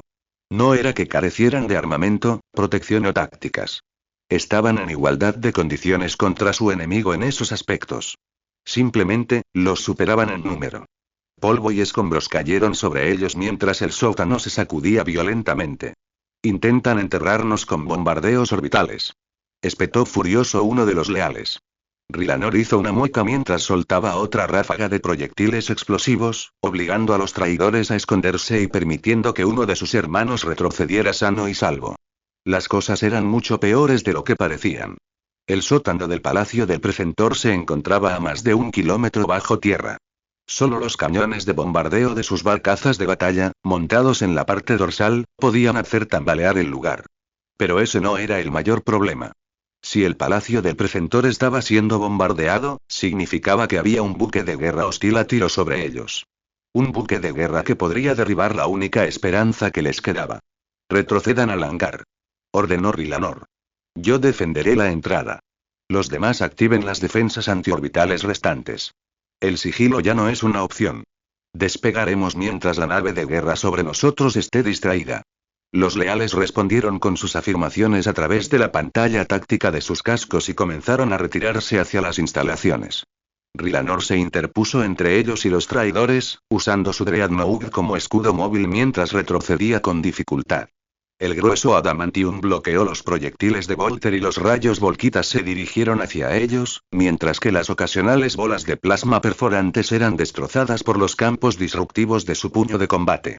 Incluso tras su internamiento en un acorazado, la vista y los reflejos de Rylanor permanecieron prácticamente intactos. Aplastar las brillantes bolas de plasma y dispersar la materia sobrecalentada antes de que pudiera tocarlo era difícil, pero no imposible. Mientras el anciano se retiraba con los otros sobrevivientes, reflexionó sobre cómo exactamente habían llegado allí. Rylanor se había separado de Saul Tarvitz y los demás leales durante el bombardeo inicial del virus. Estaba afuera cuando ocurrió, en el tejado del Palacio del Precentor. La población civil de Ciudad Coral se desvaneció ante sus ojos mientras el virus devorador de vida hacía su trabajo. Afortunadamente, el venerable acorazado en el que había estado enterrado resistió la capacidad de penetración del virus. Los filtros de las servoarmaduras comunes solo ralentizaban el virus, pero no ofrecían protección completa. Se retiró al palacio, tras memorizar las atrocidades de su padre genético. La tormenta de fuego se avecinaba, y ni siquiera su acorazado sobreviviría. Después de eso, logró reagruparse con algunos otros leales que habían evadido el virus devorador de vida, así como también con algunos individuos inesperados. Es irónico que nos haya salvado nuestro enemigo original, pensó Rylanor con amargura mientras lanzaba otra ráfaga de fuego de contención. La misión original en Isban III era reprimir una rebelión. Dicha misión seguía en marcha cuando fueron traicionados, y aún había cantores de guerra enemigos luchando en el planeta.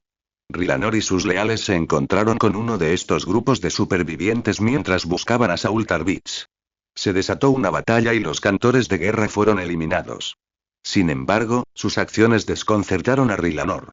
Los soldados que podían seguir luchando, incluso mientras su planeta entero moría a su alrededor, no se movían sin propósito. Los cantores de guerra eran un grupo empático de luchadores. Rylanor los había visto intentar consolar o guiar a los supervivientes, incluso mientras el virus devorador de vida les devoraba la piel. Algunos otros leales compartían la confusión de Rylanor y usaron sus mejoras para recuperar los últimos recuerdos de sus enemigos.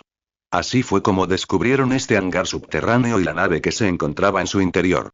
Fue esta nave la que dio a los cantores de guerra la esperanza de seguir luchando durante el bombardeo del virus. Ahora, era la esperanza de Rylanor y los leales restantes. Una nave y, pensó Rylanor mientras retrocedía hacia el hangar. Si logramos sacar una nave de este planeta, podremos advertir a las demás legiones de lo que ocurrió aquí. Todo el hangar subterráneo volvió a temblar al detonar otra bomba de magma sobre ellos. Se oyó el chirrido del metal al romperse y el techo se desplomó. Vigas de soporte y trozos irregulares de ferrocemento cayeron sobre ellos.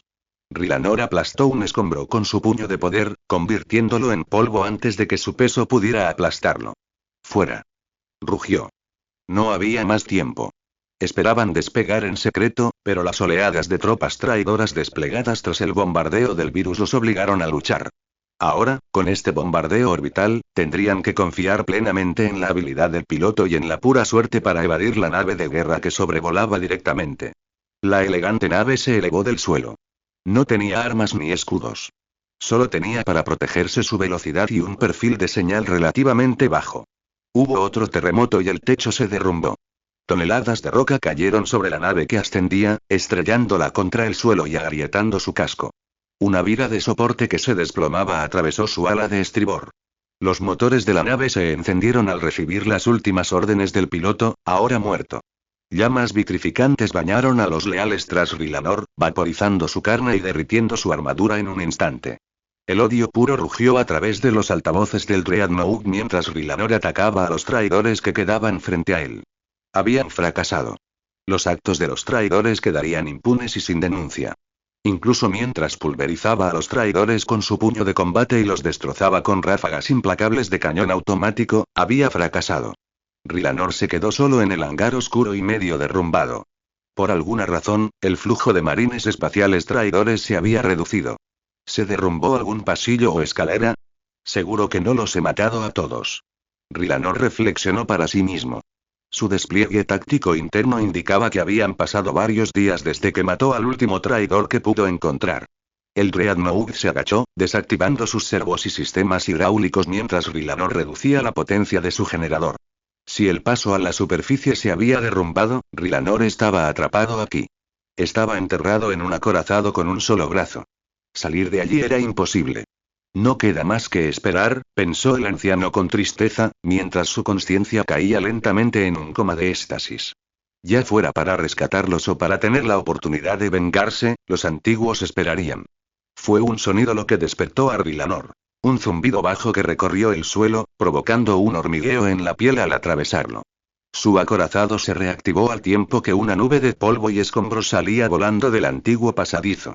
Rylanor mantuvo su acorazado inmóvil. Estaba oculto tras los restos de la nave espacial destrozada, fuera del alcance visual de las puertas del hangar.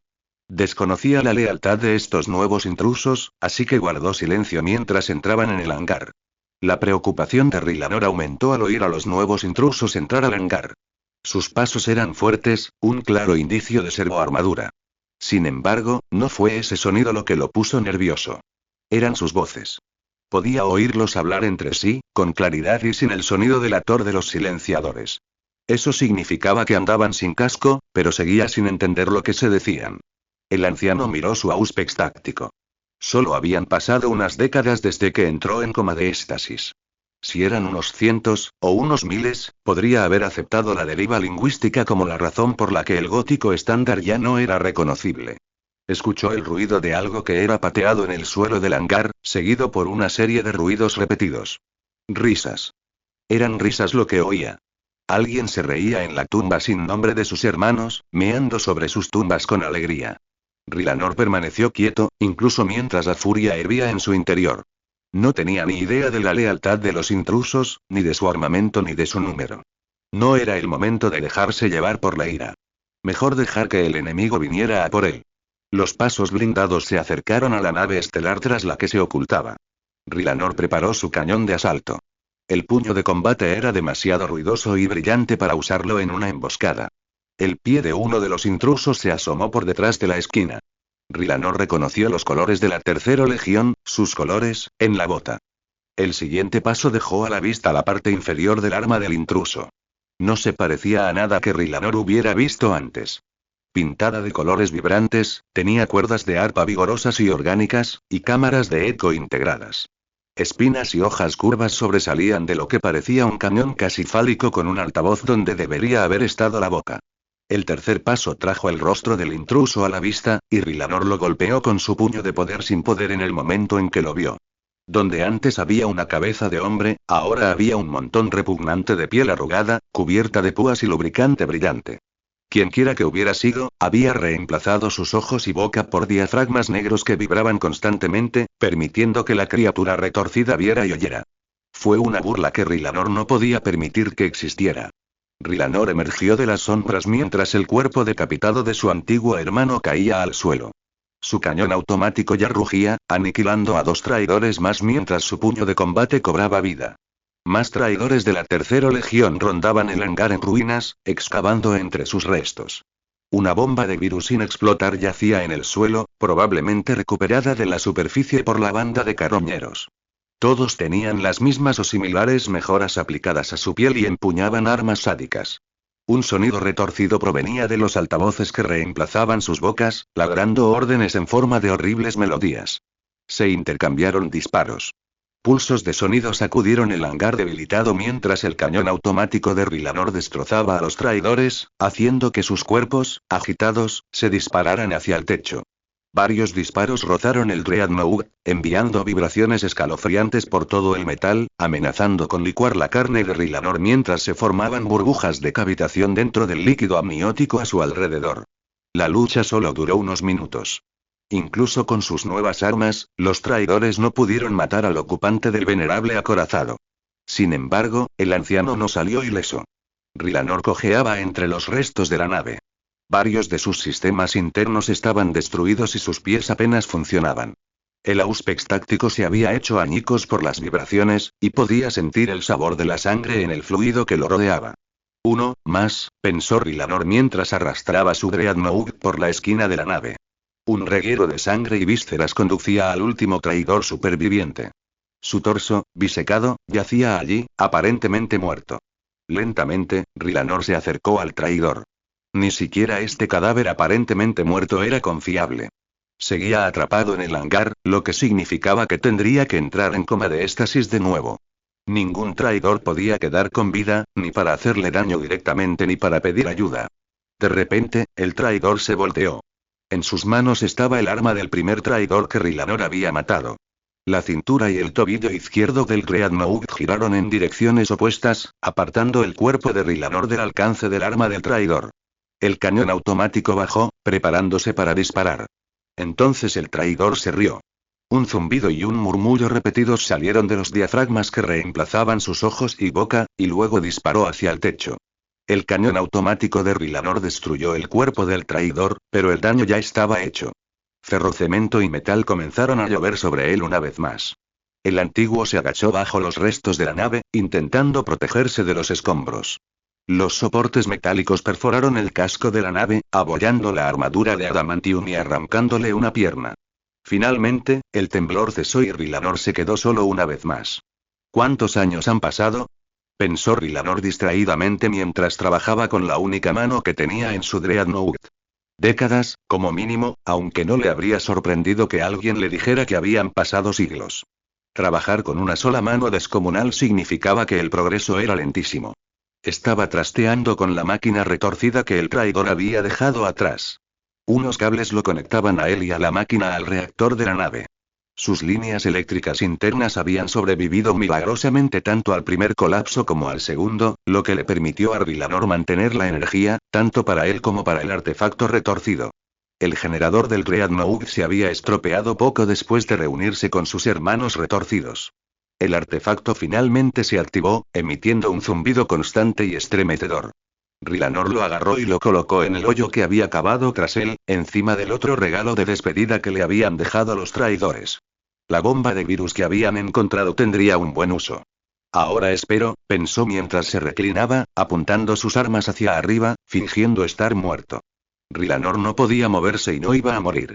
Sin embargo, no pasaría una eternidad esperando a que otra banda de malhechores lo descubriera. Fulgrim, los pensamientos de Rylanor pronunciaron el nombre con odio termonuclear.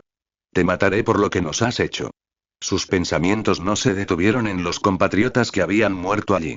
Las cosas en las que se había transformado la Tercera Legión y aquello era un insulto imperdonable para quienes habían sido transformados, para quienes recordaban lo que una vez fueron, y para el emperador que los creó originalmente.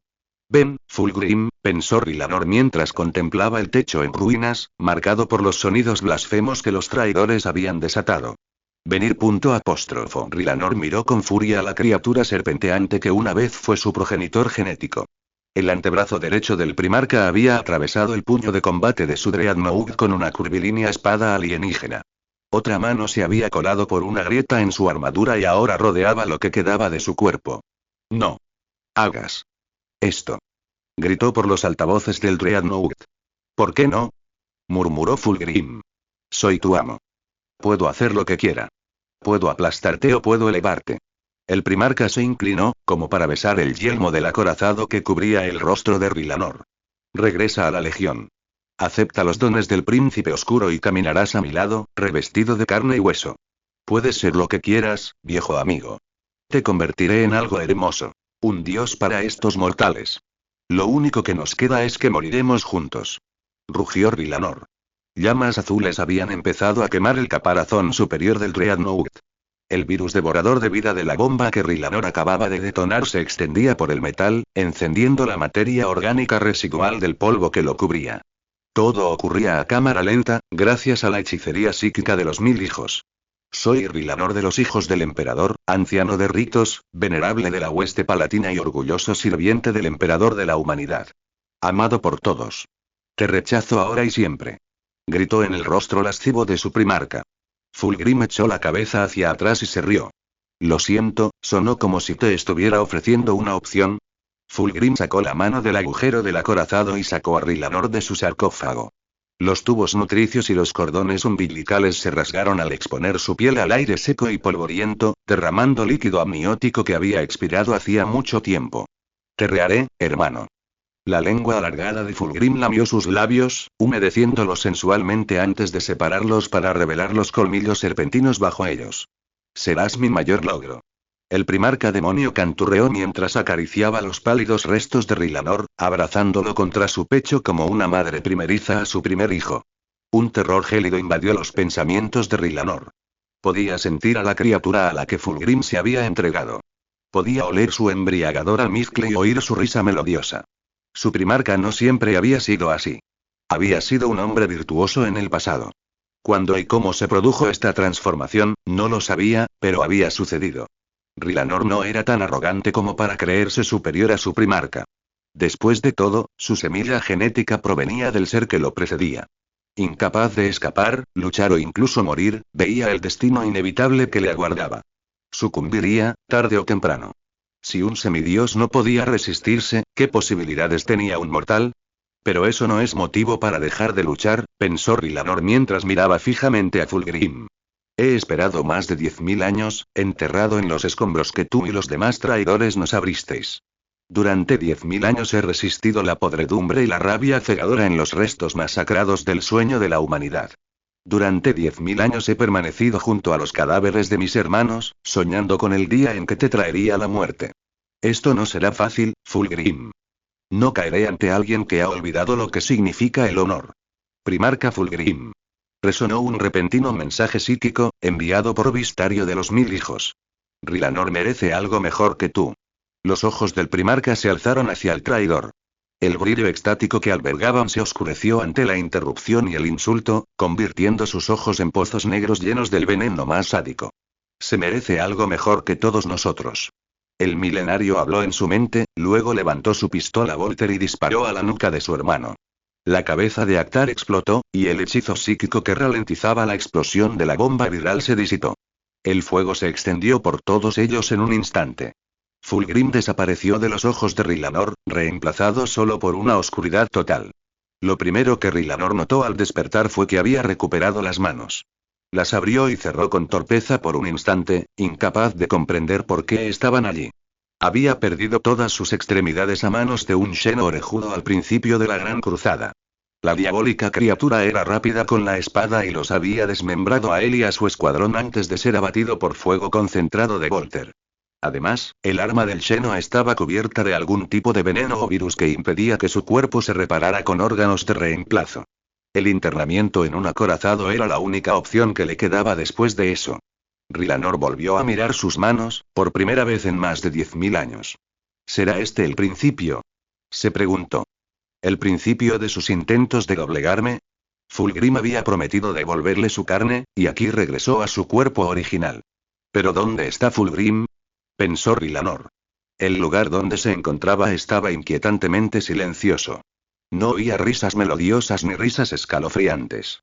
Ni siquiera percibía el más leve soplo de viento. Lentamente, Rylanor se levantó y miró a su alrededor. Estaba en la tierra de los muertos. Era la única forma en que podía describirlo.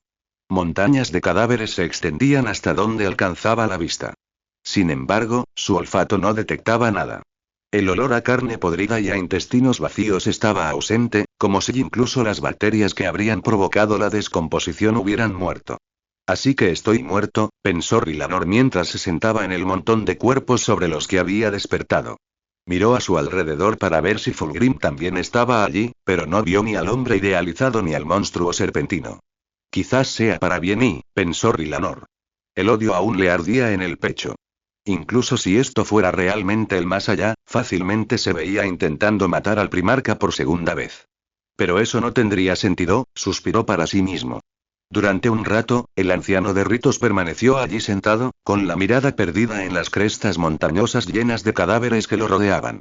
Luego se levantó y echó a andar. No tenía ni idea de a dónde ir, ni si tenía sentido, pero quedarse allí sentado sin hacer nada no le sentaba bien. Ya he pasado suficiente tiempo sentado, pensó Rylanor. Qué bien se siente estirar las piernas después de 10.000 años.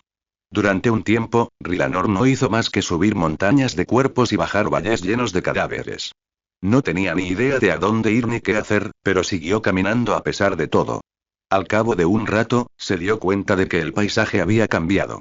En lugar de la tierra de los muertos, caminaba en la más absoluta oscuridad. Se miró y se encontró con su vieja servoarmadura, con Volter y espada sierra al cinturón. Se detuvo un momento y luego siguió adelante. No tenía ni idea de qué significaba aquello, pero se sentía bien volver a llevar su vieja servoarmadura. Una nostalgia agridulce le oprimía el corazón al recordar las guerras de unificación y las primeras victorias de la Gran Cruzada. Las cosas eran más sencillas en aquel entonces, recordó Rylanor. Las batallas fueron costosas y los sacrificios, enormes. Aún así, restauramos más de lo que arruinamos. En aquel entonces, todavía luchaban por un sueño. El sueño de una nueva era dorada para la humanidad. Mientras Rylanor seguía caminando, se dio cuenta de que había otros a su alrededor. Figuras oscuras, ocultas en las sombras, caminaban sin cesar en la oscuridad junto a él. Algunas lo hacían con evidentes señales de miedo. La espalda encorvada y las rodillas temblorosas. Otras marchaban estoicamente, como soldados entrenados atravesando una llanura. De repente, la oscuridad se disipó cuando una luz dorada brilló tras él. Trazó una línea brillante en el suelo, iluminando su camino en la oscuridad. Una presencia familiar provenía de la espalda de Rylanor. El anciano de ritos se giró y abrió mucho los ojos al ver un rostro familiar. Isa observaba a los niños rescatados de los templos de los asesinos a través de los ojos de sus simulacros. Las 2 semanas que había pasado asegurándoles que estaban a salvo con ella y cultivando el vínculo de confianza habían dado sus frutos. Los niños habían recuperado en gran medida sus emociones y podían hablar con ella y entre ellos con normalidad. Las bromas, las travesuras, el juego y las risas volvían poco a poco a sus patrones de comportamiento. Sin embargo, no estaban nada bien. Su condicionamiento mental aún persistía, lo que provocó un par de incidentes. Un niño casi le dislocó el hombro a otro debido a un reflejo de combate. Otro golpeó el plexo solar de su amigo con tanta fuerza que le paralizó el diafragma durante un juego de la mancha. No fue su intención, suspiró Isa para sí misma, recordando la expresión de sorpresa en sus rostros cuando se dieron cuenta de lo que habían hecho. Afortunadamente, el talento de sus simulacros en biomancia garantizó que no se produjeran daños permanentes. Sin embargo, percibía el miedo que crecía en su interior. Temen su falta de control y, pensó Isa mientras uno de sus simulacros abrazaba a otro niño que había actuado mal sin querer. Así que debo dárselo. ¿Práctica de combate? Lorien repitió las palabras de el Alindra tontamente. Tu cuerpo se mueve sin tu mente, respondió el Alindra crípticamente. Las armas que te han dado deben ser tuyas, de lo contrario te empuñarán. Lorien ahogó un suspiro. El Alindra era amable con ella y con los demás niños. Sin embargo, a veces era extremadamente vaga en sus respuestas. En ese momento, Lorien y los demás niños rescatados del maestro estaban sentados en una mesa redonda desayunando. El menú consistía en una sencilla pero sustanciosa combinación de pan plano y hummus variado. Los demás niños se miraron con preocupación. El entrenamiento no era algo que recordaran con cariño, y aunque sabían que el alindra y las otras orejudas no les hacían ningún daño, no pudieron evitar el escalofrío que sintieron al oír esa palabra. No quiero, dijo Lorien con tristeza, mirando su pan plano a medio comer. Lo sé, asintió el alindra. Sé que temes herir a otros y que te lastimen a ti misma. Se inclinó y acarició la mejilla de Lorien. Lo que temes no ocurrirá, porque no estarán cara a cara. Todos estarán cara a cara conmigo. La pelirroja de orejas largas sonrió al ver que la sorpresa abría los ojos de Lorien. Te permitiré enfrentar tu miedo a través de mí. Domina el monstruo que ves en tu interior y acepta lo que eres. Lorien y los demás niños salieron al gimnasio que usaban para hacer ejercicio a diario. Unos rizos blancos y esponjosos cubrían el suelo. Varias mujeres orejudas caminaban por el gimnasio, cantando suavemente. La tela blanca crecía donde pisaban, cubriendo el duro suelo con una alfombra que parecía hierba suave bajo los pies de Lorien. Otros grupos de niños caminaban con sus cuidadores, dispersos por el gimnasio. No se preocupen, dijo el alindra con una sonrisa. No se enfrentarán entre sí. Les enseñaré a usar lo que les he dado. Ahora, reúnanse a mi alrededor. Lorien y los demás rodearon a el alindra, con los rostros ligeramente tensos. En cuanto completaron el círculo, la figura de el alindra se desdibujó. Se abalanzó como una esgrimista, acercándose velozmente a uno de los chicos del círculo. El repentino movimiento desencadenó su instinto asesino. Perdió el equilibrio y atacó donde creía que estaría su garganta. Pero, en lugar de un cartílago blando, su puño impactó contra la mano abierta de el alindra. Con un tirón y un giro, el chico salió rodando junto a la mujer de orejas largas. Levántate, dijo el alindra mientras extendía una mano hacia el niño caído. Él negó con la cabeza, mareado pero ileso. Solo tienes reflejos, dijo mientras lo ponía de pie. No hay pensamiento ni control, solo velocidad y acción en tus movimientos. Por lo tanto, es fácil usar tus propios movimientos en tu contra. Enderezó la espalda mientras el niño volvía a su posición anterior. A todos les han dado armas, pero no saben cómo usarlas.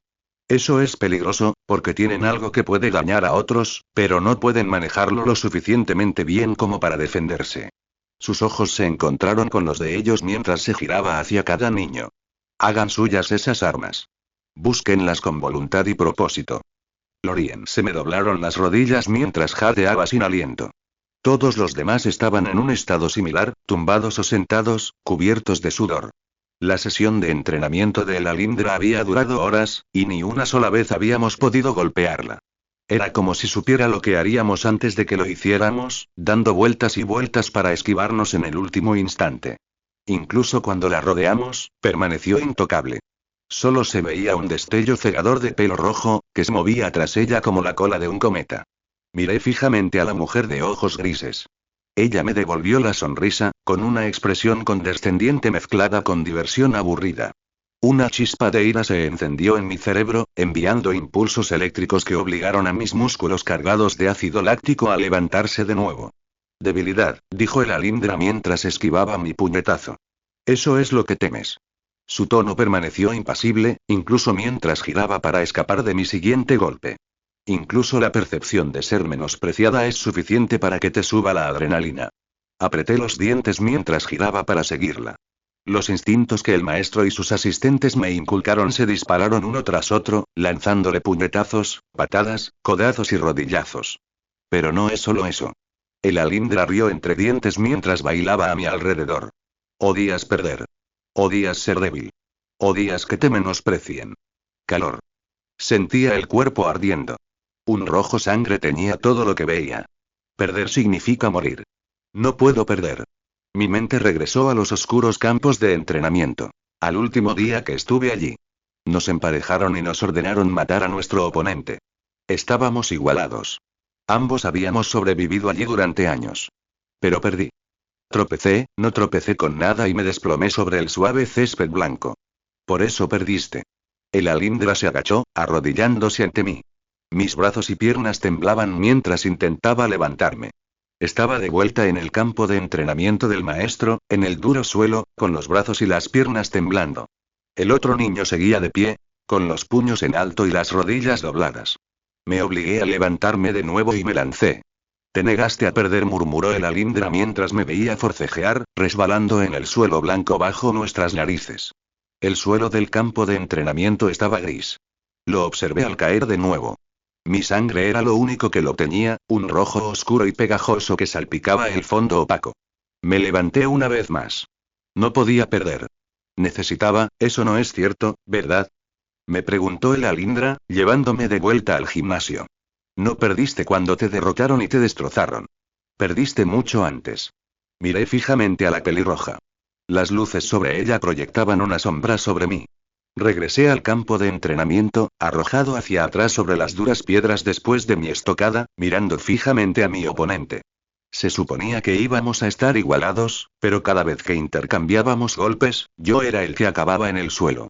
Él se quedó atrás, con los pies separados y los brazos en alto. Perder significa morir. No puedo perder. Apreté los dientes al levantarme.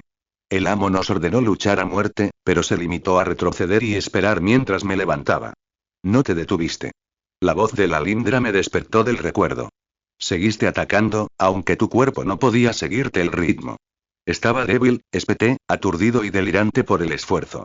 Mi visión se desenfocaba y se difuminaba mientras la alfombra blanca del gimnasio daba paso a las piedras grises del campo de entrenamiento. No quiso rematarme. Me dejó levantarme. Porque esa era la forma más fácil de matarte, dijo el Alindra en voz baja. Podrías haber aprovechado el tiempo que te dio para recuperar el aliento u observar a tu oponente. En cambio, atacaste una y otra vez hasta agotar tu resistencia. Él usó tu propia agresividad contra ti, permitiéndote malgastar tu energía y estrellarte contra el duro suelo al caer. Mi mente repasó toda la pelea en el campo de entrenamiento. Estábamos igualados, y al principio ninguno de los dos tenía ventaja. Entonces, un jab me pasó por debajo de la guardia y me impactó en las costillas. No fue un golpe doloroso, pero fue lo suficientemente fuerte como para hacerme perder el aliento. Contraataqué, intentando infligir el mismo daño, pero fui un segundo más lento. Él protegió mi golpe, y desde entonces me quedé un aliento por detrás de él. Esa pequeña desventaja empezó a crecer a medida que más jabs y golpes se colaban por debajo o a través de mi guardia. Lo que era un aliento perdido se convirtió en 2, luego en 3. Saltó hacia atrás tras rozarme la mandíbula con un gancho de izquierda. Lo perseguí, intentando derribarlo. No pude seguirle el ritmo con puñetazos y patadas, así que intenté forcejear con él. Pero mis manos no lo tocaron. Me echó por encima del hombro, dejándome caer de golpe contra el suelo. Después de eso, me quedé atrapado en un bucle. Me tiraban al suelo, me levantaba y me lanzaba, y luego me volvían a tirar al suelo. Cada vez, un nuevo moretón me aparecía en la piel, provocado por la gravedad y la dureza del suelo. Finalmente, lo único que pude hacer fue ponerme de pie, y fue entonces cuando él se movió. Soporté otra media hora de puñetazos y patadas, pero finalmente me desplomé en un desastre sangriento. Entonces fui tragado por la bestia negra. Tu agresividad casi te mata, dijo el Alindra en voz baja. Aunque es importante, la agresividad por sí sola no te mantendrá con vida. Te enseñaré lo demás que necesitas. Se agachó y me levantó. Lo primero que tendrás que aprender es que no todas las batallas se pueden ganar, dijo en voz baja. Vengan. El ejercicio físico de hoy ha terminado, dijo el Alindra a los demás niños, ayudándolos también a ponerse de pie. Después de comer, ejercitaremos su mente. Las clases de la tarde eran algo que el Alindra y los demás habían comenzado unos días después de la llegada de Lorien y los demás niños. Abordaban aritmética, geografía, lingüística gótica e historia. A pesar de su aspecto inhumano, dominaban bastante bien esos temas. Sin embargo, en lugar de permitir que los niños se dispersaran y pasaran un poco de tiempo libre antes de la cena, el Alindra comenzó otra lección. ¿Cuál crees que es la clave para alcanzar la victoria a lo largo de la historia? Preguntó el Alindra al final de la clase de historia. ¿La economía, la fuerza militar, la política social, la táctica o la tecnología? Lorien y los demás reflexionaron sobre la pregunta un momento. El Alindra les había hablado de varios casos prácticos donde uno o más de estos factores habían sido importantes. La economía aseguraba el abastecimiento para una campaña prolongada. La fuerza militar proporcionaba la fuerza bruta para obtener una victoria por la fuerza bruta. Las políticas sociales que cultivaban la lealtad hacia un Estado podían crear una unidad capaz de resistir grandes adversidades. Tanto la táctica como la tecnología creaban asimetrías en la capacidad que podían cambiar el curso de una batalla crucial. Todas parecían respuestas probables, pero como había un ejemplo para cada una, era una elección difícil de hacer. Bien. El Alindra asintió mientras los niños reflexionaban en silencio. Me han escuchado atentamente estas últimas semanas. Lo suficiente como para saber que la respuesta no fue uno de los ejemplos que les di. Lorien frunció el ceño levemente.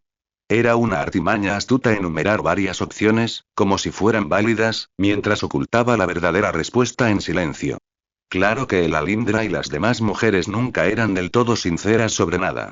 La respuesta que buscaba era la diplomacia, dijo el Alindra. Cuando te enfrentas a un adversario, la forma más fácil de vencerlo es enfrentarlo con un amigo. ¿Por qué? Parecía una pregunta sencilla, pero ninguno de los niños dio la misma respuesta. Tener un amigo significa que los superas en número, respondió uno. Eso puede ser cierto. Como individuos, rara vez somos más que nosotros mismos. Por lo tanto, tener más amigos significa ser más numerosos. Sin embargo, para países o facciones de diferente tamaño, tener un aliado podría significar que son inferiores, incluso al combinarse. ¿Qué otras razones podrían haber sido la diplomacia el factor más importante para lograr la victoria? Podrían estar en un lugar diferente al tuyo, intervino otro niño. Eso podría permitir un movimiento de pinza o un entorno. En efecto, asintió el Alindra. Tener un aliado lejos podría ser mucho más valioso que tener uno cerca. ¿El Alindra? Preguntó de repente uno de los niños. Cuando dices victoria, ¿te refieres solo a batallas? Bien notado. La pelirroja sonrió. Tienes buen oído.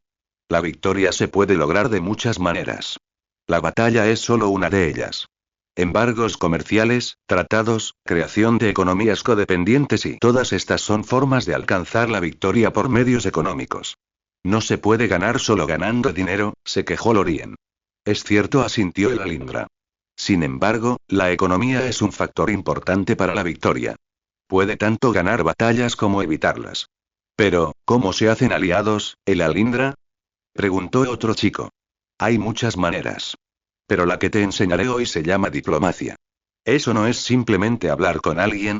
A primera vista, lo es. Sin embargo, convencer a alguien con solo palabras es una tarea difícil. Los diplomáticos exitosos necesitan usar todo a su alrededor para lograr el resultado deseado. El caso práctico de hoy comienza en la ciudad de Muntinlupa. Allí hubo una guerra terrible, con atrocidades cometidas por todas las partes involucradas. Sin embargo, esta no es la parte que se tratará hoy. Al final de la guerra, cientos de exsoldados fueron capturados como prisioneros de guerra y encarcelados en la cárcel de Muntinlupa. El presidente del país donde se encontraba Muntinlupa deseaba ejecutarlos a todos.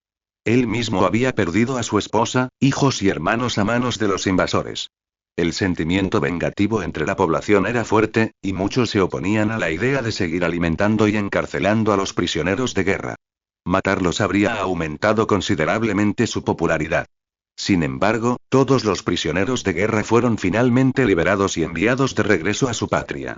Esto fue posible gracias a varios años de diplomacia que apelaron tanto a los sentimientos económicos como emocionales de todos. Fiestas. Lorien escuchó la historia de el Alindra sobre la canción Naidweson in Muntinlupa. Era una canción escrita por dos hombres encarcelados, enviados a luchar en una guerra que no querían. Captó sus sentimientos de tristeza y nostalgia, y logró que regresaran a su patria. Esta canción pronto resonó en las calles de su patria derrotada y reavivó los esfuerzos por repatriarlos. Sin embargo, la postura del presidente se mantuvo firmemente opuesta al indulto de los prisioneros de guerra, incluso con futuras promesas de ayuda económica y asistencia. Eso fue así hasta que le enviaron como regalo una caja de música con la canción Naidweson in Muntinlupa. No contenía la letra, pero la canción en sí despertó su interés. Cuando le explicaron el origen de la canción y la letra, el presidente guardó silencio un rato. Unos días después, todos los prisioneros de guerra supervivientes fueron indultados por el presidente. A su pueblo le dirigió un discurso explicando sus acciones con la siguiente cita.